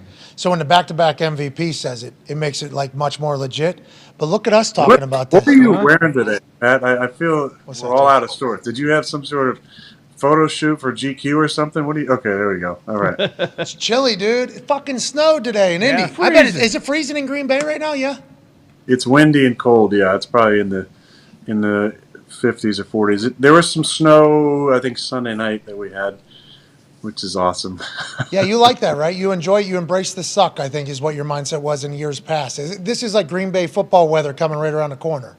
Well, it seems a little early this year. Usually it's like we get to Halloween and then the weather's going to really change. We're sitting here, October 18th. Seems a bit early for this weather to hit. But, look, it's going to warm up this weekend. I think everybody in the Midwest is excited. We might see 60s again, so that's really beautiful weekend. Get the sticks out. That's right. Let's go ahead and do that. Aaron, you planning for Halloween already? I mean, now's not the time. You just lost. Don't give that answer. Everybody loses their minds. We'll talk to you next week about it. AQ, all ball all the time, man. All ball all the time. That's right. You just mentioned Halloween. That was the first time you even remembered, Halloween's in October, because you're just thinking about NFL all the fucking time. AQ, How do I top last year, Well, John Wick and a fine Halloween party? Come on, how do I top that? Yeah, it's a good legit, question. I mean, Took the league down. You look so cool with that video too. Sweet. Oh my dog. God. Dude, you look so cool. And that thing, you were growing hair for 2 years for that moment. Yeah. Fucking paid off. Congrats to you, Well man. done. Way to go, Aaron. Congrats to you. AQ Shipley has a question for you. I don't know if you've ever met him in your crossing, but he's obviously a massive fan. He went to Penn State as well. Go ahead, AQ. Big fan. Hey, Aaron. I love your recall. Every time I listen to you on Tuesday, your recall of the game, not only the game, but individual plays. How many times between Sunday and the time you get on this show do you watch that film, and when do you kind of put that game to bed and move on to the next? The game's to bed to me, honestly. Like for a noon game, a lot of times I'll watch it that night. And it depends. Matt's been good about this kind of Victory Monday New Age schedule where if we win, Mondays are a much lighter day, so then I'll watch it on my own usually. But if not, then we'll just watch it as a group together on Monday. And then I really try and put it to bed. I mean, I see that those images in my mind all day Sunday and night Sunday, whether we win or lose. I'm always running back things that happen in the game, making notes, kind of doing my own little game recap for myself to make sure that I can put the lessons down and the mistakes and the things I want to do differently the next time, and also just little notes about who the coordinator was, what they played, because it gives you a good reference point for the next time you play that system or that coordinator, that friend. AQ, you were in the league for a long time. Everybody talks, and so these coaches who are friends with people on the staff of Washington this week or Buffalo the following week, there'll be conversations around what worked, what didn't work. Everybody talks in this league. So, what worked for them on Sunday, we'll probably see some more of that. So I'm making sure I'm looking at that pretty closely. And then the self-scout is so vital. What I did right, what I did wrong, what I want to do better next week, what I think we should run off of certain looks, what calls I liked in the 2-minute, what calls I didn't like in the 2-minute, all that stuff. But by the time we get to Tuesday, I think it's really important to move on past that and on to the next opponent, whether you had a lights out game or whether you stunk it up. Yeah, and we talked about that kind of setting the standard and expectation for this particular Aaron Rodgers Tuesday, because in the past, when you guys have had a bad game, the fans' job is to lose their mind. The fans are supposed to go bananas. Hell yeah. But your mindset, just like any player in the NFL, is like, hey, we got another fucking game coming on Sunday. Like, I understand you're upset about Sunday. I'm happy you're upset about Sunday. The expectation is that we should win. But if I'm still upset by Tuesday, that's getting into Wednesday. Then is next Sunday even something? I think that's been a cool part of this entire journey here. Now, listening to what you just said there, to AQ's question about self-scout and everything like that. What year is this? 18? What year is this for you? Yeah? 18.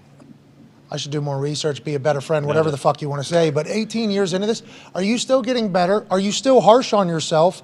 And at what point do you think you're going to get to the point where you're like, man, I'm tired of being pissed off at myself all the time? Does that ever happen for the way you play?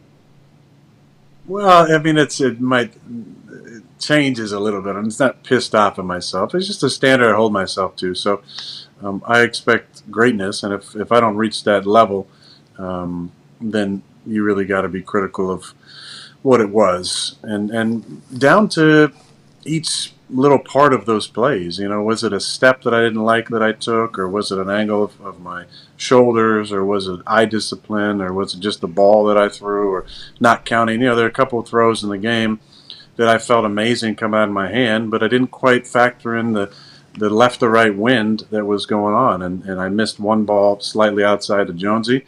That I didn't really factor the wind in enough, and I missed one ball about a foot outside of Allen down the field on our second last drive I was in there by just not quite factoring that little last part in. So, I'm disappointed by that, because you gotta kind of put it all together, and if we're up against a 10 to 12 mile an hour wind left to right, I know that ball's going to move probably 2 yards outside of the target angle. So I just got to do a little better job of kind of putting that all together, especially on those two plays, because sometimes it comes down to just one play. And if I had Jonesy on that one, who knows what happens? He might be a 30, 40-yard gain. He might break a tackle and score. So, just minor little adjustments that I hold myself to that standard. But again, you got to put it to bed at some point and trust the preparation that got you there, and then just, tinker a little bit, but the preparation's got to be good enough. If it's good enough to win an MVP, it's good enough to get through a stretch like this. Yeah, it's a pretty good little thing to rely on. And before AJ's question, how's the thumb? That was a conversation. You had that thing taped up during the week, and then in the game you didn't have it taped up. And early, because you did get hit early a lot, sacked 4 times or whatever, you fell. It didn't seem like somebody landed on it, but your hand was just skidding across the turf, and I thought maybe you raked on it a little bit. Is your thumb okay? Were you going to tape it? No thought of taping it? You like the feel? And what do you think going into the Commanders? Is it something you're going to have to deal with? Yeah, I was taping it early in the week just to give it a little support, and then Saturday in the walkthrough I didn't tape it and didn't really do a whole lot, and wanted to go out and see how I felt Sunday in pregame before I decided to tape it or not, and felt fine taking snaps from Josh and then throwing the ball, and was doing pretty good. There was a hit early in the game, the one you're talking about, where we were in a screen pass to the right, and we had some miscommunication on the backside, and I got hit, and the natural reaction when you get hit is kind of put your hands out, and that kind of banged it up a little bit. So, it was, I felt it, but it wasn't a major issue. It's not going to be an issue. I'm still going to play. Hey, that's good news. Go ahead, AJ. Have you ever worn a glove on your right hand in a game or in practice? Is that something you thought about? Other than as a joke, I haven't, no. Why? Those things are tacky now, man. You can sling it. Yep. Yeah, it's just, I can't do it. Is it a look thing? You don't want to look like that, or you don't like the feel? Both. Which one is it, like 80-20? 80-20 look to feel, 90-10, what is it? It's definitely more the feel, but it's also the look. I have a specific look that I go for on game day. Super cool. Throwback. Throwback. Chin strap, no mouthpiece, no rib pads. You know, AJ, you make fun of my jersey all the time, but it's Looks great. It's how I look. Yeah, you're old school, man. You know, nobody ever talks about that whenever they describe Aaron Rodgers. You're old school. You got that cloth chin strap, Hell just yeah. waiting for a helmet, just waiting for one, not scared to run. We're not taping the hand either, okay? No Is his way. thumb still attached? It is. Am I throwing the fucking ball? I am. Let's move on. Never gets talked about that way. Let's chat. I don't want you to ever feel like I'm asking you to bury somebody. Okay? Never want you to feel that way, but your brain's big enough, we've all seen it, that you can answer however the fuck you want to answer things. Okay? Here we go. So you're gonna ask me to bury somebody. Let me sit up straight for this one here. No, yeah, give me your press conference answer, but I think it's a real problem if you're a fan of the Packers, which I have become over the last few years over our relationship. Ty Schmidt is as well. You paid Aaron Jones is a fucking guy. He is a guy. And now here early in the season, there's two different occasions where there's been a conversation afterwards where it's like, we got to get him the ball more. We got to get him the ball more. It's like, what's happening, you think? He's been paid. Normally, if you pay a guy, he's going to be force-fed a ball anyways. What is going on with the Aaron Jones experience? Because I feel like you're a massive fan of him. LaFleur's a massive fan of him. Green Bay's a massive fan of him. For some reason, it's just not ending up into, touches. What do you think it is, and how do you guys think you fix that, Aaron? Just get him the ball more. There it is. There it is. All right, you buried the guy. Yeah, listen. Every time that there's an L, there's any type of adversity, there's always going to be narratives that come out of it. And easy one for us is, we got to get the ball at 33 more. And it's true. When he touches the ball, good things happen. He breaks tackles. He's probably our most elusive guy with the football in his hands.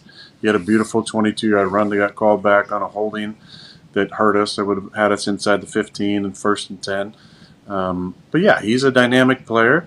And it's not like we're not trying. We have a lot of plays in the plan for him. We call certain passes just for him. We have runs designed to get him the football.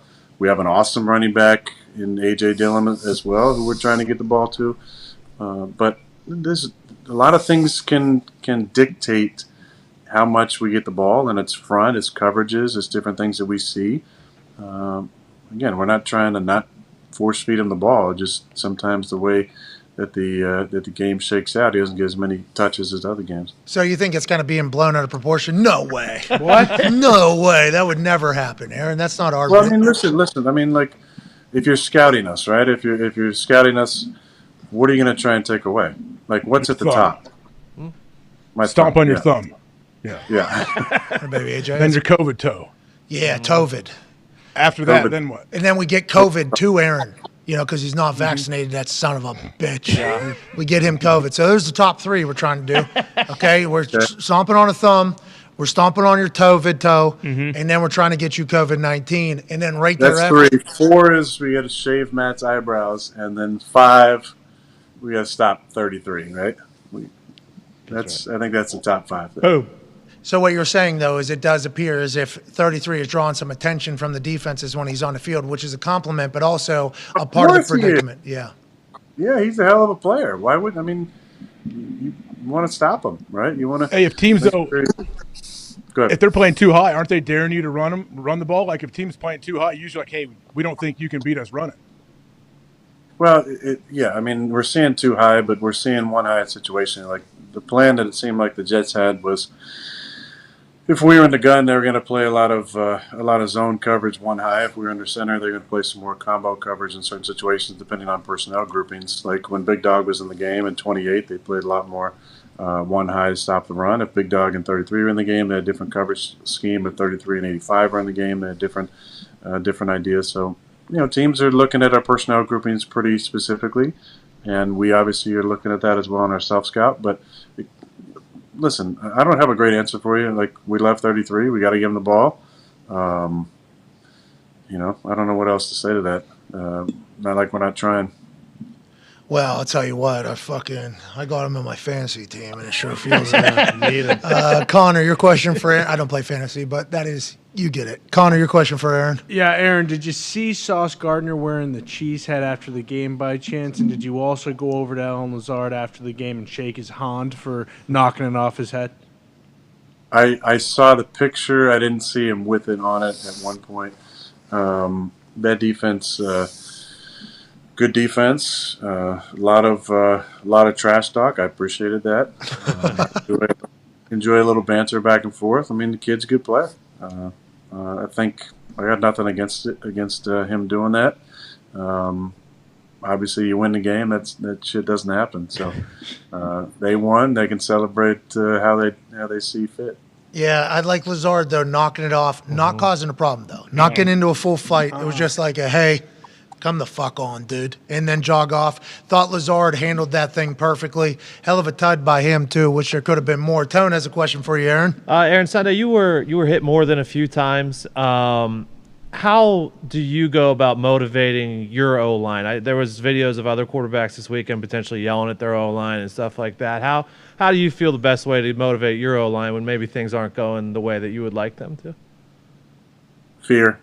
Nice. Yeah. Hell yeah. Yeah, it's nice. That's the best way, we think. Fear. Totally. I tell them I'm going to restrict the gift giving this holiday season. I'm going to cut way back. I'm going to be skimping on the budget big time if this shit doesn't turn around. So, hopefully that's enough impetus to get them going good. But there was one hit that actually hurt more than any other, and it was part athleticism, getting out of a sack, and then I moved to the sideline and threw a ball to Bobby. And I'm cluing you guys up now because you got NFL rights to show this ridiculous hit. But it was on the Jets sideline. I threw a scramble alert to Bobby. And I took a helmet to the right thigh and then had a really weird spin around land on my left ass cheek. And I was, after the game, wondering how it was possible to have a right thigh bruise and a left tailbone bruise from the same play, but I achieved it. Hey, I promise you, we will put that play over you telling that story, and I can't wait to see that left thigh or that left tailbone and that right thigh get all banged up. When I ran a fake against the Raiders, I tried to hit a spin move on a guy, Darren Bates, good guy.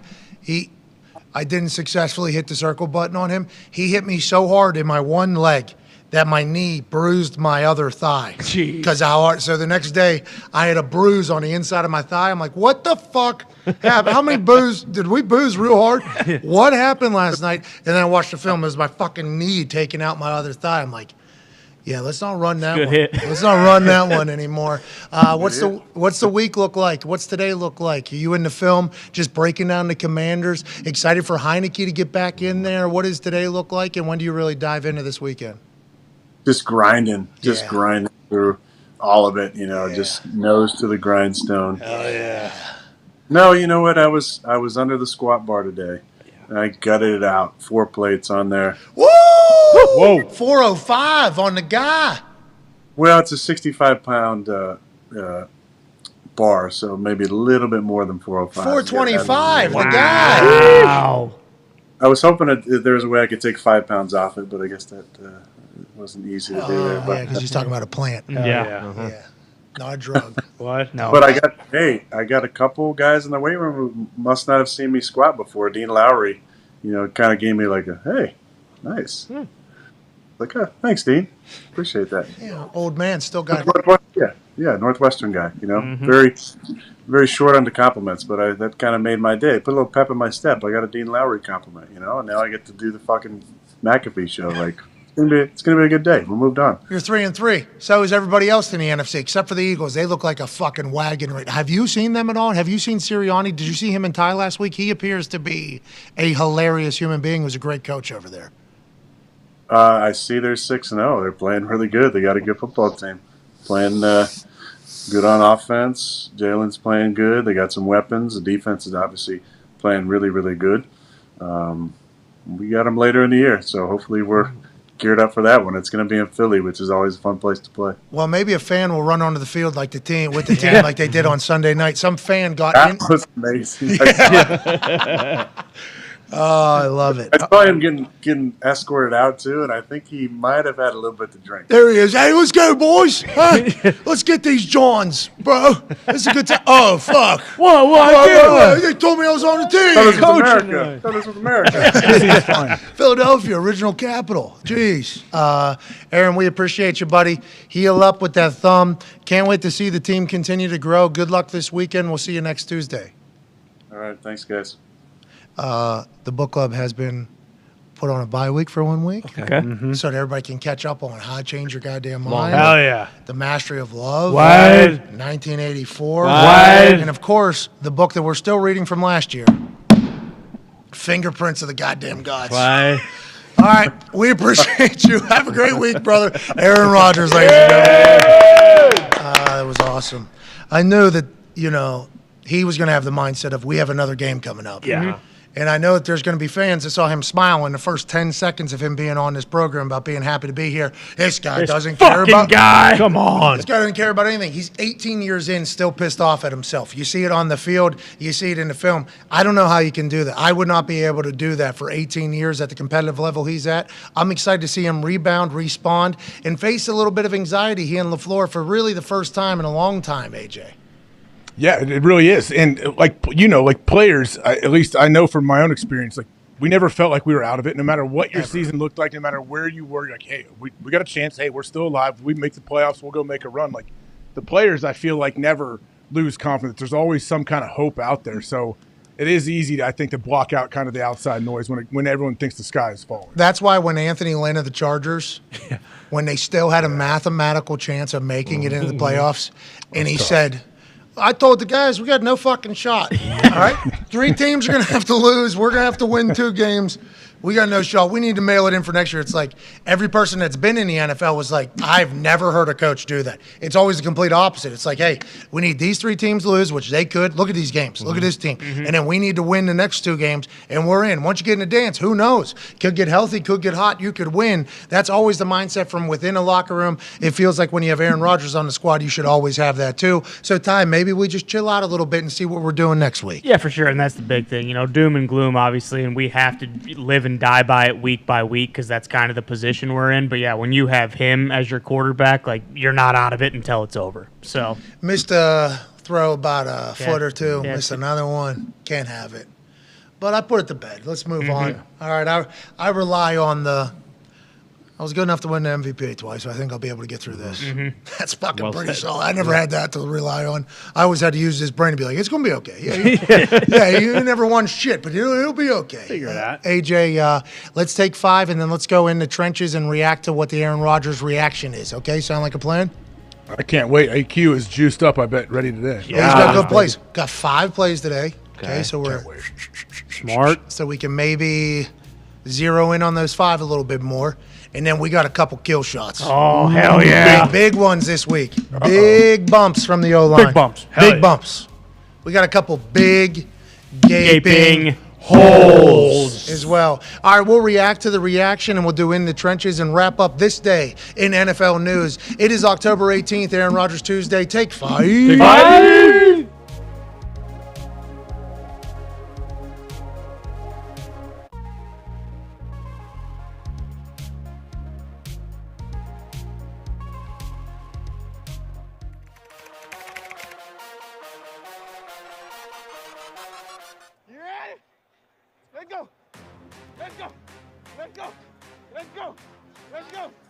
Every morning you gotta wake up, man, feeling blessed. Another opportunity. Do it for your brother. Do it for the name on the back of that jersey, man. Go out there and make plays. Mom's birthday is 2 days. It's like an early birthday present for her. We're gonna shine. We're gonna party when we win, okay? Church work. Make them feel like they can't get out. It's up to us. Remember what we do and why we do it. And stick together. Let's go. Let's go. Let's go! 3rd and goal from the 1. Bears lead 22-21, 2.5 minutes to go. There was that. Cousins on the spring. Touchdown! We just got in because of you, bud. You got us in, bud. Fires across the middle. Andrews has it at the 5. Turns and he's in for a touchdown. You're too wide open. I ain't had to shoot and run and do right now. Yoga? How do you come in so low and still keep your balance? I don't know. That's impressive. I just try not to think about it. Von Miller has another sack, his fourth as a Buffalo Bill. Let's go! Let's go! Let's stop here! It gotta be us. It gotta be us. Third down and 2. Gino scrambles out of pocket. And Cam Jordan is going to sling him down. Yes, sir! Snap back. Here comes the blindside rush. Jalen Ramsey decks Cooper Rush. I got it, big boy! You see I finally got me a sack? Yes. That was the first one in my career, huh? That was a good one, huh? Yeah, He fumbled? Hell yeah.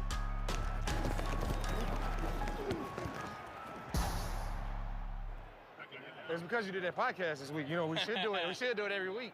Nah, congrats, my boy. I mean, you send me a pay stub, you got a deal. I'm trying to hit rare. Rare is my new. You can be, hey, you can be good. You can be great. You can be legendary. But somewhere in there, you can be rare, elite, legendary. Rare encompasses all of it.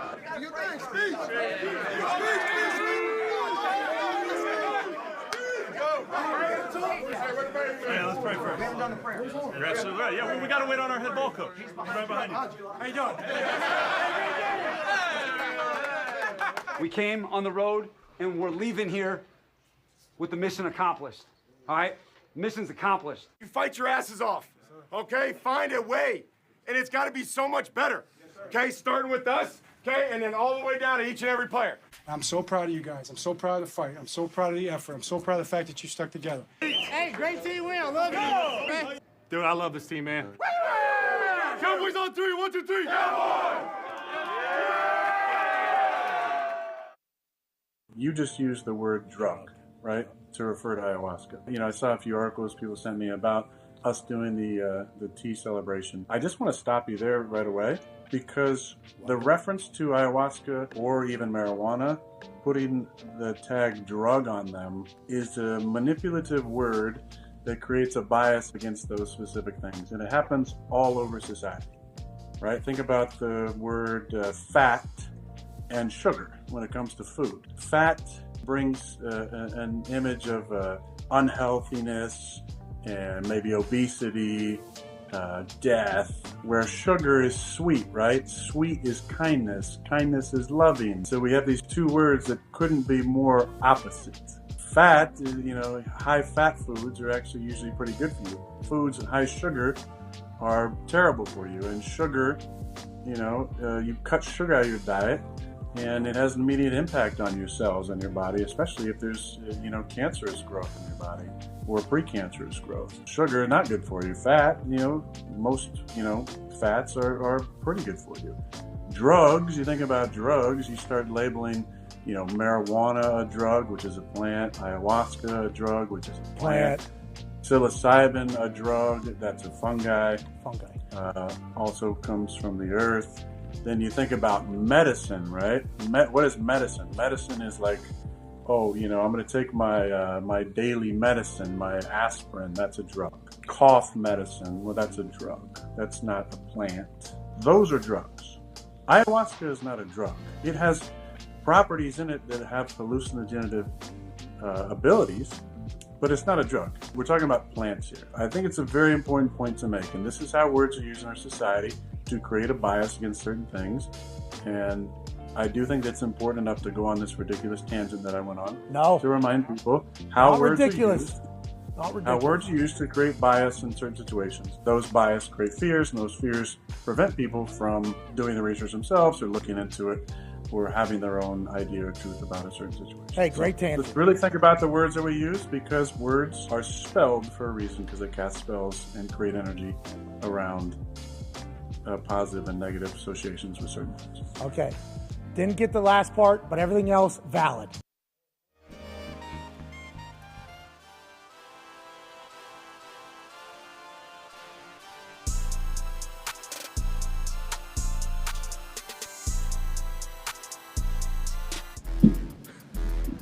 Welcome back to the Pat McAfee Show on Aaron Rodgers Tuesday. Nailed it. Way to go. Today's show sponsored by SeatGeek. Okay. This is your weekly reminder that they gave us an exclusive link that gives us all 15% off football tickets. Hell yeah. That's whether you're a first-time buyer or not. College, NFL, it doesn't matter. SeatGeek has you covered. Hell yeah. Just click the link in the description, and the 15% off code will be auto-applied to your account. No code needed. Shout out to SeatGeek. Honestly, they're our first ever partner. Now, still with us. Bye. CBD, my bones. Yeah, of course. Aching. Been in the lab. getting cold. I get it. Yep. Yeah. I've been working out, AJ. I don't know if you saw how tight this. I can tell. Hell yeah.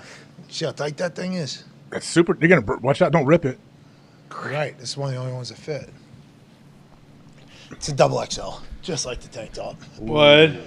Yeah, people forget about that. That's what I think I am noticing about these college game day, AJ. And I know you, as soon as you saw me the first time, your first thought was, God damn, he's a lot bigger than I thought he was going to be. You know what I mean? Whenever I was, looking down at you, and I was like, well, it feels like I could probably hip toss you. AQ is experiencing the same thing. A lot of people game day go, oh, you're a lot larger than we thought you'd be. It's like heavy organs, too. I'm fucking heavy. I need not be a 300-pounder this year, though. So I'm trying my best. Looking good. So, hey, I'm trying my best right now. Crushing it. We're 6 weeks in. third of the way. I've been starving myself, a couple different days of the week on a regular basis. Seems like that's working. Yeah. I'm not saying other people should do it. But the keto thing, we got cardio equipment in the Thunderdome now, AJ? Yeah. Oh, good. Come on. I'm about to be in shape. I might live long. Keto's your thing, man. Keto's like it seems to stick. Like that seems like a lifestyle for you. I'm not saying it. People also forget that you had that goal line stand against AJ, and he fumbled the ball there.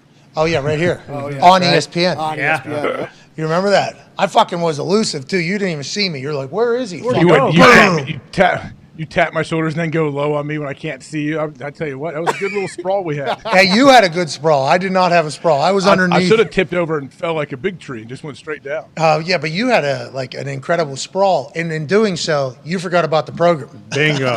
You forgot about the program. I thought we were doing a demonstration for the people watching, and I forgot about the program. You're right. Well, It's always about the It's all program. about the ball. The demonstration needs to be a little bit accurate. Let's make sure we take care of the ball. Yes. Wake up. All right, now it's time to take care of, what really matters in football. Mm-hmm. Anybody you talk to, you say, where do you win the game? You win a game in the trenches. That's right. Always. Whenever you go into a football locker room, you're going to see a group of people that are larger than everybody else, and they're going to be hanging out with each other. They're going to be miserable. Nobody's going to talk to them. Nobody's going to talk about them. They're going to go out. Their practices are going to fucking stink. They're going to have to run their heads into each other first, an individual. Then they're going to run their heads into the defense for another hour and a half. Put that on repeat for the entire season. But if that group is good, your team's going to be good. Ooh. In this segment, in weeks past, we learned about why the Atlanta Falcons did not surprise everybody whenever they beat the Niners. Actually, this team has been cooking for a while because of this particular segment. Ladies and gentlemen, it is time for your new second favorite Tuesday tradition. Yep. That's right. Kind of stacking the deck against you. You got no shot of winning that one with the back-to-back MVP chatting, but a great follow-up, a man who's made us smarter. Ladies and gentlemen, it is time for Penn State legend, Super Bowl champion, in the trenches with AQ Shipley. Hey, baby AQ, can't wait to see you, pal. Appreciate it, boys. We got a good one. Oh, no. It's not working? No, it is. No, we're good now? Too close to the screen? No, I think it's like there's little dead areas right here, right in front of the... We good here? Yeah. Can we hear me? Yep. Yeah, can't go that way, can't go this way. I'm staying right here. We don't know why. We'll figure it out. We won't. Wow. There is a chance that, Bill buried some of his bodies underneath this studio, and maybe we got to get them out. After the crow. Bingo. Oh, no. That's why they're hanging around. Bill doesn't deserve any of this, especially in the trenches. But speaking of trenches, maybe he's been in. Digging trenches. Yeah. Bill didn't deserve that, AJ. Take it back, please. I didn't say anything. Bill is my head coach, GM of the fantasy football team. How are you guys doing? How are you guys doing? Honestly, you know what? I think Hopkins got us. We were losing, and Hopkins, the kicker, we had him last night, and he got us a victory. Wow. Mike Hawk hurts. Hey, Hopkins is absolute dog. Let's learn about some more dogs, shall we, AQ? Let's go in the trenches. Let's head to the Pacific Northwest, huh? We got the Seattle Seahawks. This thing is, what do we think? Are we good here?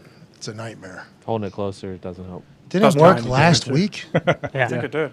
Can you hear me? You're good yesterday. there. We're I good thought here? you used it on Saturday. Saturday night. It was my entire audio on Saturday night. Yep. So you're far away. Once again, this is a good program. we are actively having troubleshoot questions answered on the air. Nobody else is going to do this for you. Nope. What you're realizing, though, is, in life, sometimes you just got to take the hands off the wheel and say, fuck it. If this thing continues to crash, there's literally nothing I can do. I tried to buy the auto drive. I tried to buy the self-pilot. I tried to hire the best of the best. Tried to invest as much money as possible. But there's literally nothing we can fucking do. Nope. And then we stripped the other one so we can move up here. And that one can't be used anymore either. So we're literally just at the whim of whoever is deciding that this is going to work or not. And it's really been a much, better existence since I've just decided there's nothing I can do about it. Yeah, Jesus, take the wheel. I don't love it. No. I don't love it. I think it's disrespectful to people that watch this program. I think it's disrespectful to the people that listen to this program. But with that being said, I try to spend as much money as possible to make it as best as possible, and there's just some shit that's unexplainable. Sorry. Zito, you're our tech guy. Is there some shit that's happening here that just makes absolutely no sense? All of it makes no sense. Okay. Sweet. We're going to figure it out. We're going to figure it out. Maybe not today. I don't know. There's Can we only get one. him the other one? Can we maybe change out the other one? There's only one answer, to be honest. What is it? Jesus. This was Jesus' house of worship. Was it? Is that it was that church. If these ones work. Yeah, and we didn't run Jesus out. No. The people did. They quit. Yeah. Yeah, but you've been so goddamn sacrilegious. That's your problem right there. You saying GD, that's the problem. That's what I'm saying. Like, you are the problem, Tone. Why don't you just, hey, Jesus, you can go somewhere else now. You've been freed. Yeah. You're very good at what you do. We appreciate everything you've done. They say you've done some crazy stuff. Yeah. They say you've done some really, really cool stuff. You would have been a fucking hell of a football player. Unbelievable. Hell of a football player. Water polo? I think you would have water polo? Yeah. This dude's running go routes in water polo. one. There ain't nothing anybody would be able to stop him. Triathlete. Hey, Jesus, I think you'd be appreciative of the program we run. I think so. We try to make people look good. We try to make people have a good time. I think that's everything you were trying to do your entire existence. Right, Jesus? Yes, Pat. Holy shit. They say the spirits here, the voices. Yeah. What? Wow. Is that the Holy Ghost? Or? Can we get an amen? Amen. I think Jesus let us go because, we have a guy who's about to do something who has a cross on his arm. And if you have a cross on your arm, that's an immediate trip to the front of the line. Yeah, that's right. Let him in. At the pearly gates. Right, AQ? That's right. Can we hear me? Are we Perfect. good? Don't you move a fucking Are we inch. great? Yeah, that sounds good. I'm just going to hold it here. We good with that? No, you can't do that because you need both hands because you got to block people. Yeah. Come on. All right, Hello. Yeah, you sound good. All right, perfect. So that other one's broke. Good to know. Okay. 3 weeks in. Throw it out. Hey, so check it out. We got Seattle. What did we say when we got tight splits over here? We got DK Metcalf. What's he doing? Crack toss. Staring at J.J. Watt. Wide. Stud on the defensive line, right? This guy's a heady player, smart player. He knows when he's looking at him. Crack toss is coming, right? Crack toss coming? That's the fear. That's the fear. Not coming. Let's watch what happens. What? Whoa! Look at him. He thought it was, though. You see the little bluff? He thought it was. He's ripping up field trying to beat it underneath. But all this is doing is getting him up the field to sell. And we got the counter that we've seen over and over again on this because it's a great play. Guard flat pull and going to kick him out. Doesn't even really have to touch him because JJ takes himself out of the play because of the bluff by DK. Then we get my man coming around tight end. He's got Zaven Collins right here. All he's got to do is get in the way. Kenneth Walker getting underneath. Michigan State. Wide. Go and green. just makes a play out in space. That's right, Fox. That's He gets to awesome. the end zone. Wow. Wow. How about these Seahawks, huh? How about these Good game. Seahawks? This is the whole game, though, right here, huh? That's it. It sets it all up. And I also love this, right? This little thing right here, because now he thinks he's got free access, but starting the back over here as opposed to over here, he has to come get him.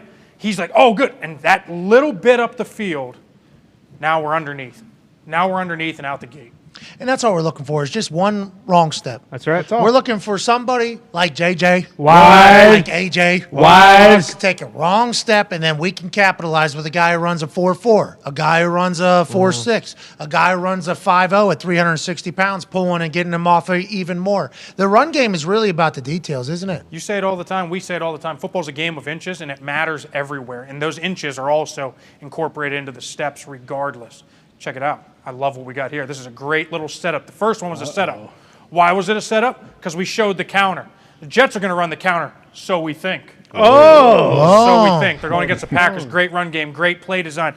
We got Another LaFleur brother. Mike. Oh, Michael. A little creativity here. Check it out. Let's get this thing going, and we'll pause it whenever I tell you to. But stop it. Look at it. To everything on the defense, they're seeing counter weak, right? He thinks it's counter weak. Guard pulling. The big person to watch right here. Watch the tight end. He starts on the counter. What's he going to do? He's going to put his foot in the ground. Reverse back out. He's now the lead blocker on here. Pause it again right here. The center is supposed to be the one getting out. These dudes do an awesome job. We got Dwayne Brown, 15th year in the NFL, does an unbelievable job seeing the centers eaten up right here. Once he's eaten up, he knows he has to replace. Now you get 6'4", 350 pounds of monster just rolling downfield, getting the lead block for the touchdown. So the big deal here that we need to be looking for is old Cuzzy's going for a pull. He's going back this way. And this big son bitch right here being back for the Jets is a big deal, you're thinking? Huge deal. I mean, they were relying on Mekhi Becton, who they put a top 10 pick, right? They felt real good about him. He goes out early with an injury. They get Dwayne Brown. Dwayne Brown goes out early with an injury. They've been waiting for him to come back. He goes on IR, misses the first couple weeks. Now he's back. This dude is a game changer. Has played at a high level for a very long time. Is there any thought that Matt LaFleur didn't want to scheme for this because he didn't want to lose or beat his younger brother because he doesn't like playing his younger brother and his friends? I'm sure he lived for every moment of watching this happen. That's what you think. 100%. Yeah. Well, That's actually untrue. that Matt LaFleur said it would be awkward if he beat him. Really? Doesn't like playing his brother or his friends. Mike and Bob didn't say that, though. Mike and Bob, who were with the Jets, said on the flight home, how about that little motherfucker that got Aaron Rodgers and had everything sweet? We got to bury him. That's exactly what they're saying, AJ, right? Yeah, most likely it seems like, huh? Well, how could you not? I feel like if we're in the NFL, pretty similar human beings. If you beat your brother and your friend, that is better than losing to your brother and your friend, I think, in all walks of life. AQ Shipley. Always. 100%. Hey, the Jets, they're doing some really good things. They're 4-2. They got a good group up front. This is a lot better team than exactly what Aaron said. There's a couple teams over the last couple of years where you would sit there and you'd be like, oh, it's the Jets. It's the Browns, right? Like, these are teams you know, like, are probably going to screw it. The Lions, right? Well, sorry, The Fonzie. Giants. The Giants. This is a different Jets team. Robert Saleh Vikings. has got these Commanders. guys rolling. Jets and Giants both underdogs this week against the Jags and Broncos. Wow. What's that all about? I mean, Is it no because one- narrative betting? Is that why? Because people think that, but the Jags. Take the Jags. Yeah, makes no sense. Take the Jags? Take the Jags. I love this Jags team. Even though they're not winning games, they're right there. They suck. Whoa. Come on. What are we They had talking about? 190 yards rushing in the first quarter against the Colts. The Colts suck two too. runs, though. That was ETN was wide open on one. Nobody was near him. We just saw his fucking ass. Yeah, it was just wide open. Why was he wide open? Well, because I think Because the everybody- trenches. No, I think the offensive line fell. Yep. And then the defensive line just said, "Oh, we're playing the fall game." Yep, they they fell. fell down. And then ETN was. Yeah, it was gone. But then on the other way back, old Cuzzy, the backup, Hasty. he was Wide. wide up, big gaping hole. Yeah. He hit that thing. He had one of the smoothest celebrations I've ever seen in my life. Full speed, 4-2 probably, rolling 4-2, 4-3. Stops a yard into the end zone, puts the ball down, walks away. Yeah. Oh, nobody touched him. That was right in our face. As he was running, I was like, stop. And then he stopped. He did. 1 yard into it, that thing, and then just walked away. So clean. I like that Jags team as well. Happy the Colts got a win. Their D-back, Cisco, number 5, also a real funny guy. Oh, yeah. So somebody, I think Matt Ryan threw one out of the back of the end zone. Yep. Hits a photographer. Photographer, not in the greatest shape. You know, he looks like he takes great photos, though. Ball hits him in the side. Corner was running down. Cisco was running to cover it. Turns around. This guy gets hit, like drops his camera, picks up his camera. And Cisco goes, I thought you were going to catch the ball. And then just walks away. Didn't even give him a chance to respond. Awesome. Just like Kept it moving. deadpan right in front of him. It was like 4 feet in front of us. Deadpan straight face. I thought you were going to catch the ball. And then just walks away. Big pop out of our That's awesome. big pop. I don't know how the photographer felt. I'm sure he got a good laugh at it afterwards. But I like the Jags team as well, to your statement that isn't about any of the teams that are on in the trenches today. Let's That's get okay. back to it. They've been up plenty. Where are we at? What's the next one? Ravens. Oh, I love it. We got the Ravens. Okay, so this is interesting to me, right? We have a tight end and we have a fullback in the game. That typically, AJ, right? Base defense. That's typically going to bring base defense. Yep, usually. They're in nickel. I thought this was interesting. So Wink Martindale stays in nickel defense. You got Basically an over with the Will on the ball. You got him as the Mike. You got him as the Sam. Still gap sound. Everybody's got a gap, gap, gap, gap, gap. He's got this gap. He's got that gap. So they're still gap sound. This is basically a power, but they do a nice job of exchanging responsibilities between Patrick Ricard and Mark Andrews. Both dogs in the run game, right? But the key is this guy. This is basically a guard in the backfield. He's 305 pounds playing fullback but can run, right? So they exchange responsibilities.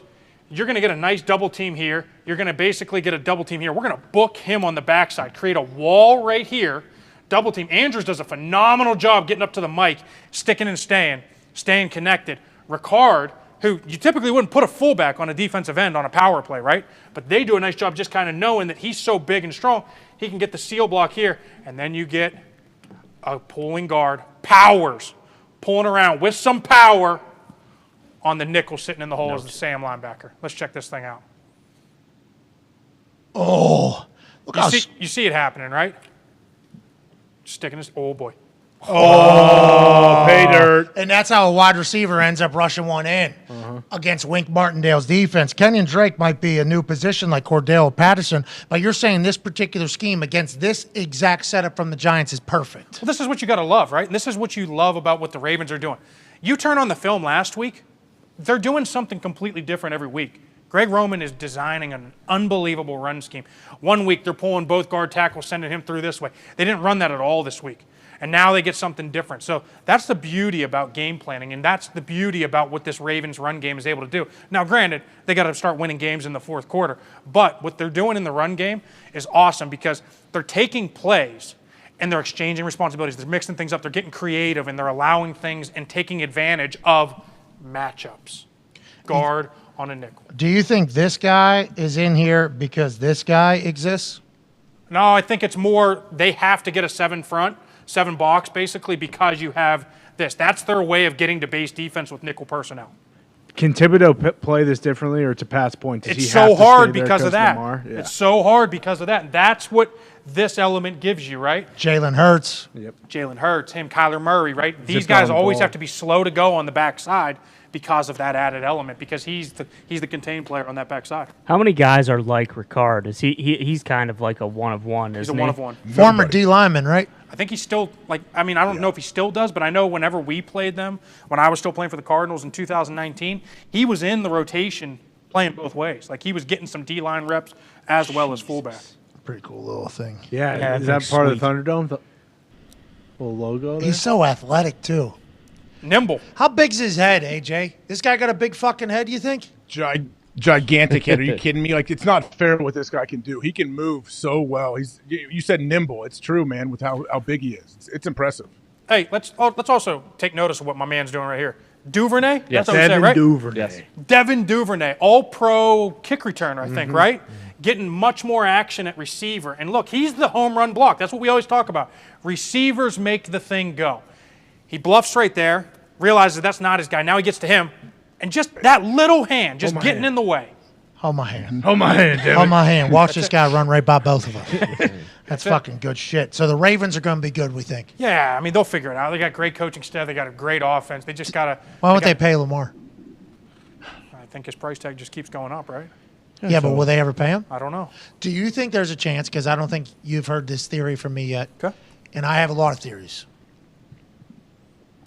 The aliens have been here a long time. Sure. Okay, we're just now starting to experience it. I'm excited to learn who and what and how.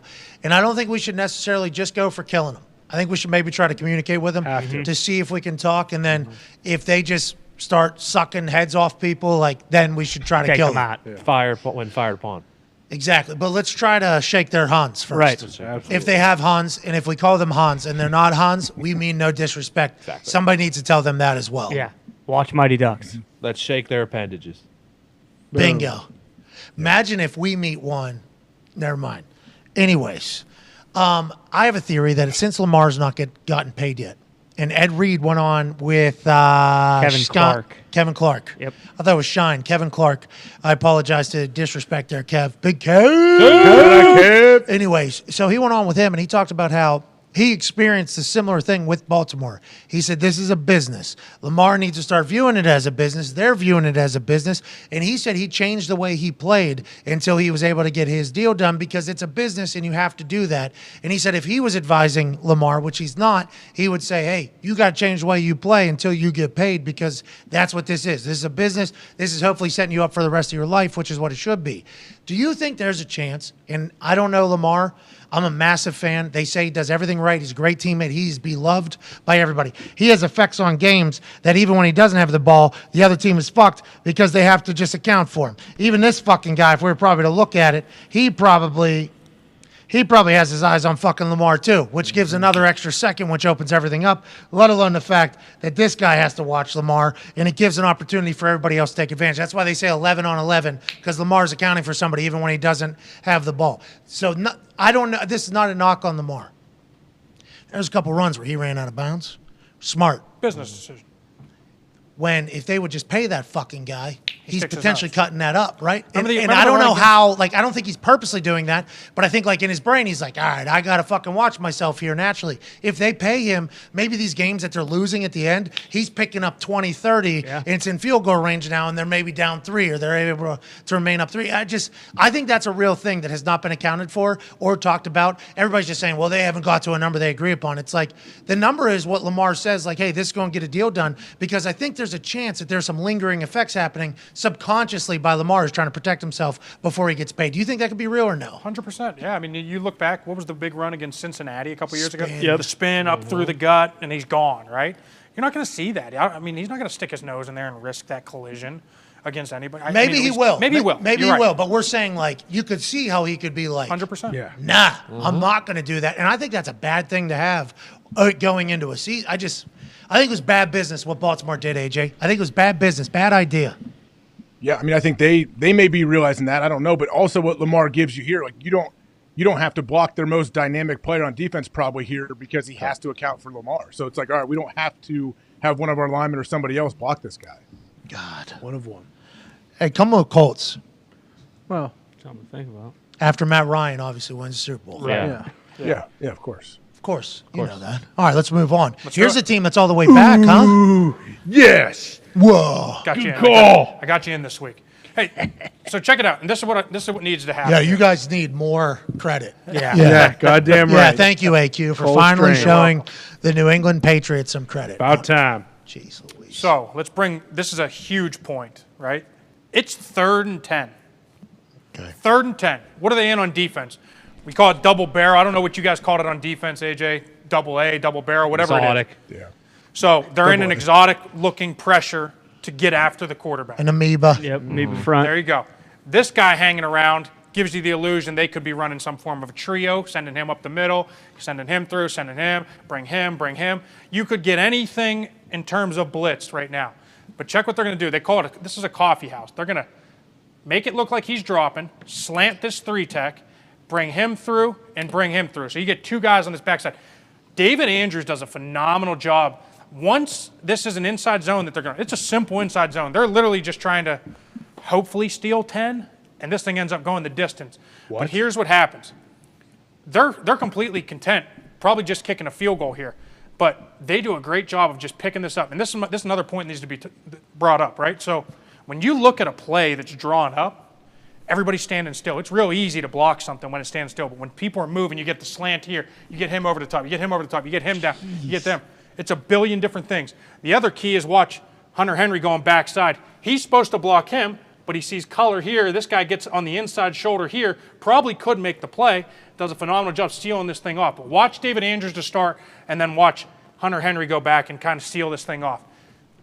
So these two, watch this. He's going to snap him over, and it just creates the hole. This guy's gone. He's already passed him. Can't make the play. Hunter Henry did just enough to seal that on the backside. L2.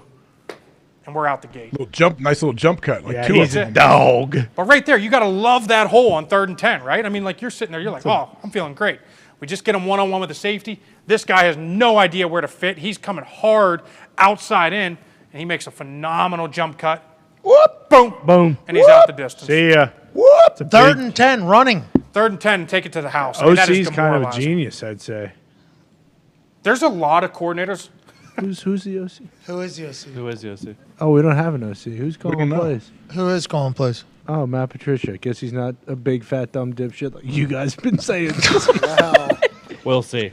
bad head coach, that's for sure. Looks like he's a genius. Hunter Henry, though. See, look at this. Like, he can make this play if he does his job on paper, which is go around him and seal there. He sees color, and all he does is just kind of seal and get in the way. Boom, there it is. Pat, I think you were just about to say, people have been killing him in New England because there hasn't been much production in the pass game. But Belichick yesterday went on, I forget what radio show in Mass, but he basically just gave Hunter Henry all the praise for becoming a much better run blocker and contributing to the team way more in that sense than he is in the pass game like last year. And obviously AQ's showing us. Look at those. Pat's doing big things. Beware of Goddamn dog. right. Beware of Cole freaking Strange. More like it. You've been wanting to see him? You saw him. Dog. Man, that's awesome. So they're good. What about this team really playing well with Cooper Cush behind the helm? There's a lot of stuff going on here in a very simplistic scheme. I talked about this week one of my favorite schemes. It's your standard duo scheme. Duo, why? Because you get two double teams. You're going to get a double team tackle guard, deucing to Kazir White here. Then you're going to get a center guard, scooping to 57 here. It's a simple scheme. And you're getting Zeke literally just downhill. Here's what makes this different, right? You start here. You get 22. Watch this. Let this thing run a little bit. He's got to run with him whenever you get the jet motion here. So let this thing run and stop it right there. Stop. So now he runs with him. Now this vacates the gap. Now you bring a corner in as the force player right here. So what are we going to do? We're going to bring a receiver back from the other side to handle the force. Now watch this shit show that happens. He's going to come and block him. But check this out. My man's got to run with him because he's got him.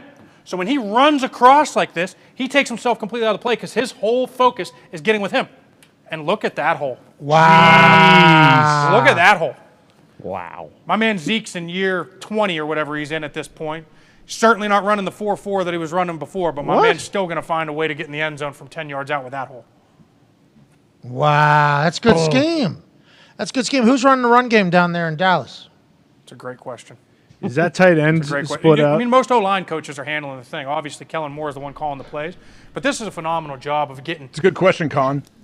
What was AQ, that tight end has kind of like a big split there. Is that for a reason to try to widen that end here? I'm sure, right? Like he's still attached, so it's not going to do too much to him. Obviously, it widens him just a little bit, but really all it is just to kind of run the play, right, and just kind of keep that. Make him run the hoop, basically, exactly. go around the top. Ooh, look at that! Ooh. Whoa! Wow. Is that 5 yards, you think? That's what it says. Monitor doesn't lie. Oh, that's sweet. Thank you. I didn't That's code it, but Jesus, look at that fucking. Hatsy. I mean, how that good does is, how suck big for is that, hole? that DB, AQ. You're right. When your man's running behind the line of scrimmage and they're like, people could say, "Oh, have some awareness." He handed the ball off. Well, no, because if he fakes that and that guy shoots to the flat, it's an easy touchdown. Nobody touches him. So like you have to kind of acknowledge that that's your coverage. 100%, because just like you just brought up, AJ, right? He's got him in coverage. So what's the next play off of this? You fake the duo, and you got him coming out the backside on the play action. Touchdown. Yep. They schemed that on purpose, knowing that the guy's going to have to do that. You think? Can we give credit to the person that designed this, knowing that that was going to happen? 100%. Like, let's go back to the beginning too, because I also want to bring this up. The other thing that I love is by him starting over here, right? You have this. You have two force players. You have Epps, and then you also have Slay, right? So you basically have an unaccounted for guy, and that's what teams typically do. They'll start, whether it's him out here, they'll motion him in. They call that whatever. So let's say he's the Z. They'll call that Z fine. Oh, can we do Z, Y, X, W? What are they? Yeah, based on wherever the receivers are. Typically, the outside receiver is always going to be the Z, and then you have the Y, who's the tight end, and whoever the X is usually the inside receiver. So X is a slot. Usually, yeah. Z is all, or Y is by himself. Different things have different, different formations. You might be different. So usually the one that stays the same is the Z. He's usually the outside guy, and then the other ones are all interchangeable. Okay, good. But so typically you'll bring this guy in, and then they call it find, right? So he's finding the safety. But what that does is that keeps two people over here as force players. By sending him across, you lose that force, and then you bring him back across from the other side. So now you keep it a balanced game and you're still 1 for 1 as opposed for 1 and then having an extra force player. If they were in zone, would that change it? Because then the guy's not following him? 100%, because now they're just going to bump. They would just bump. So he would just basically bump, and then now Slay would be in here, and you basically have an 8-man front. But you know that going into it. The whole reason they did this is knowing, hey, we get in the red zone, he's going to run with them. Yeah, they play man. 100%. Great play you're saying from the Dallas Cowboys, and that's the shit they weren't doing when Dak Prescott was a quarterback. Yeah. They're doing this with fucking Cooper Kush because they don't rely on Dak's arm as much. You start adding that element in there with Dak, Cowboys could be problem. Cowboys could be given, not that the Eagles, like obviously the Eagles defense, we got a lot of, they're fucking undefeated. We love them. But with that type of scheme happening, I don't know if we would have seen that years back when it was just the Dak show, right? AQ, everything's set up for the pass as opposed to set up for the run. I mean, you're paying him the money, right? He's going to throw the ball, so you're going to design it around the pass. But when you try and protect a backup guy like this, now the run game shines. Now, if they incorporate this when Dak comes back and not put all the pressure on Dak, now we got a team. Now we got a team, Dallas. Now we got an offense. We got an offense. Their defense, go. Well, and their defense has got to deal with some problems. Yeah, this one's pretty good right here. It's big bumps. We got big bumps. This one's pretty good. I really like this. I like big bumps. I don't know if you'll see this in the film, but Jason bumps Kelsey's can't going to deny. point to Micah Parsons. So it's basically a 4 down to Micah Parsons. That's the 5 guys the O-line's meant to handle. The minute he doesn't come and the minute that he loops out, Landon Dickerson's going to buy him as his block. My man, Jason Kelsey, in year 13, 14, whatever he's in, highest paid center in the NFL, fucking dog, right? Dog. Watch him. His responsibility goes here to here. He loops here, becomes Landon Dickerson's. Micah doesn't come. My man's a free helper. When you're a free helper, your head's on a swivel. And what are we looking for? Ribs. We're looking for ribs. Bad guys. We get a TE on the other side. He's a free helper. Parsons doesn't come. Watch his head start going on a swivel here if you watch this. Boom, boom, boom, right? Oh, yeah. Oh, target locked. Uh-oh. There we go. Let this thing roll. Uh-oh. This is going to be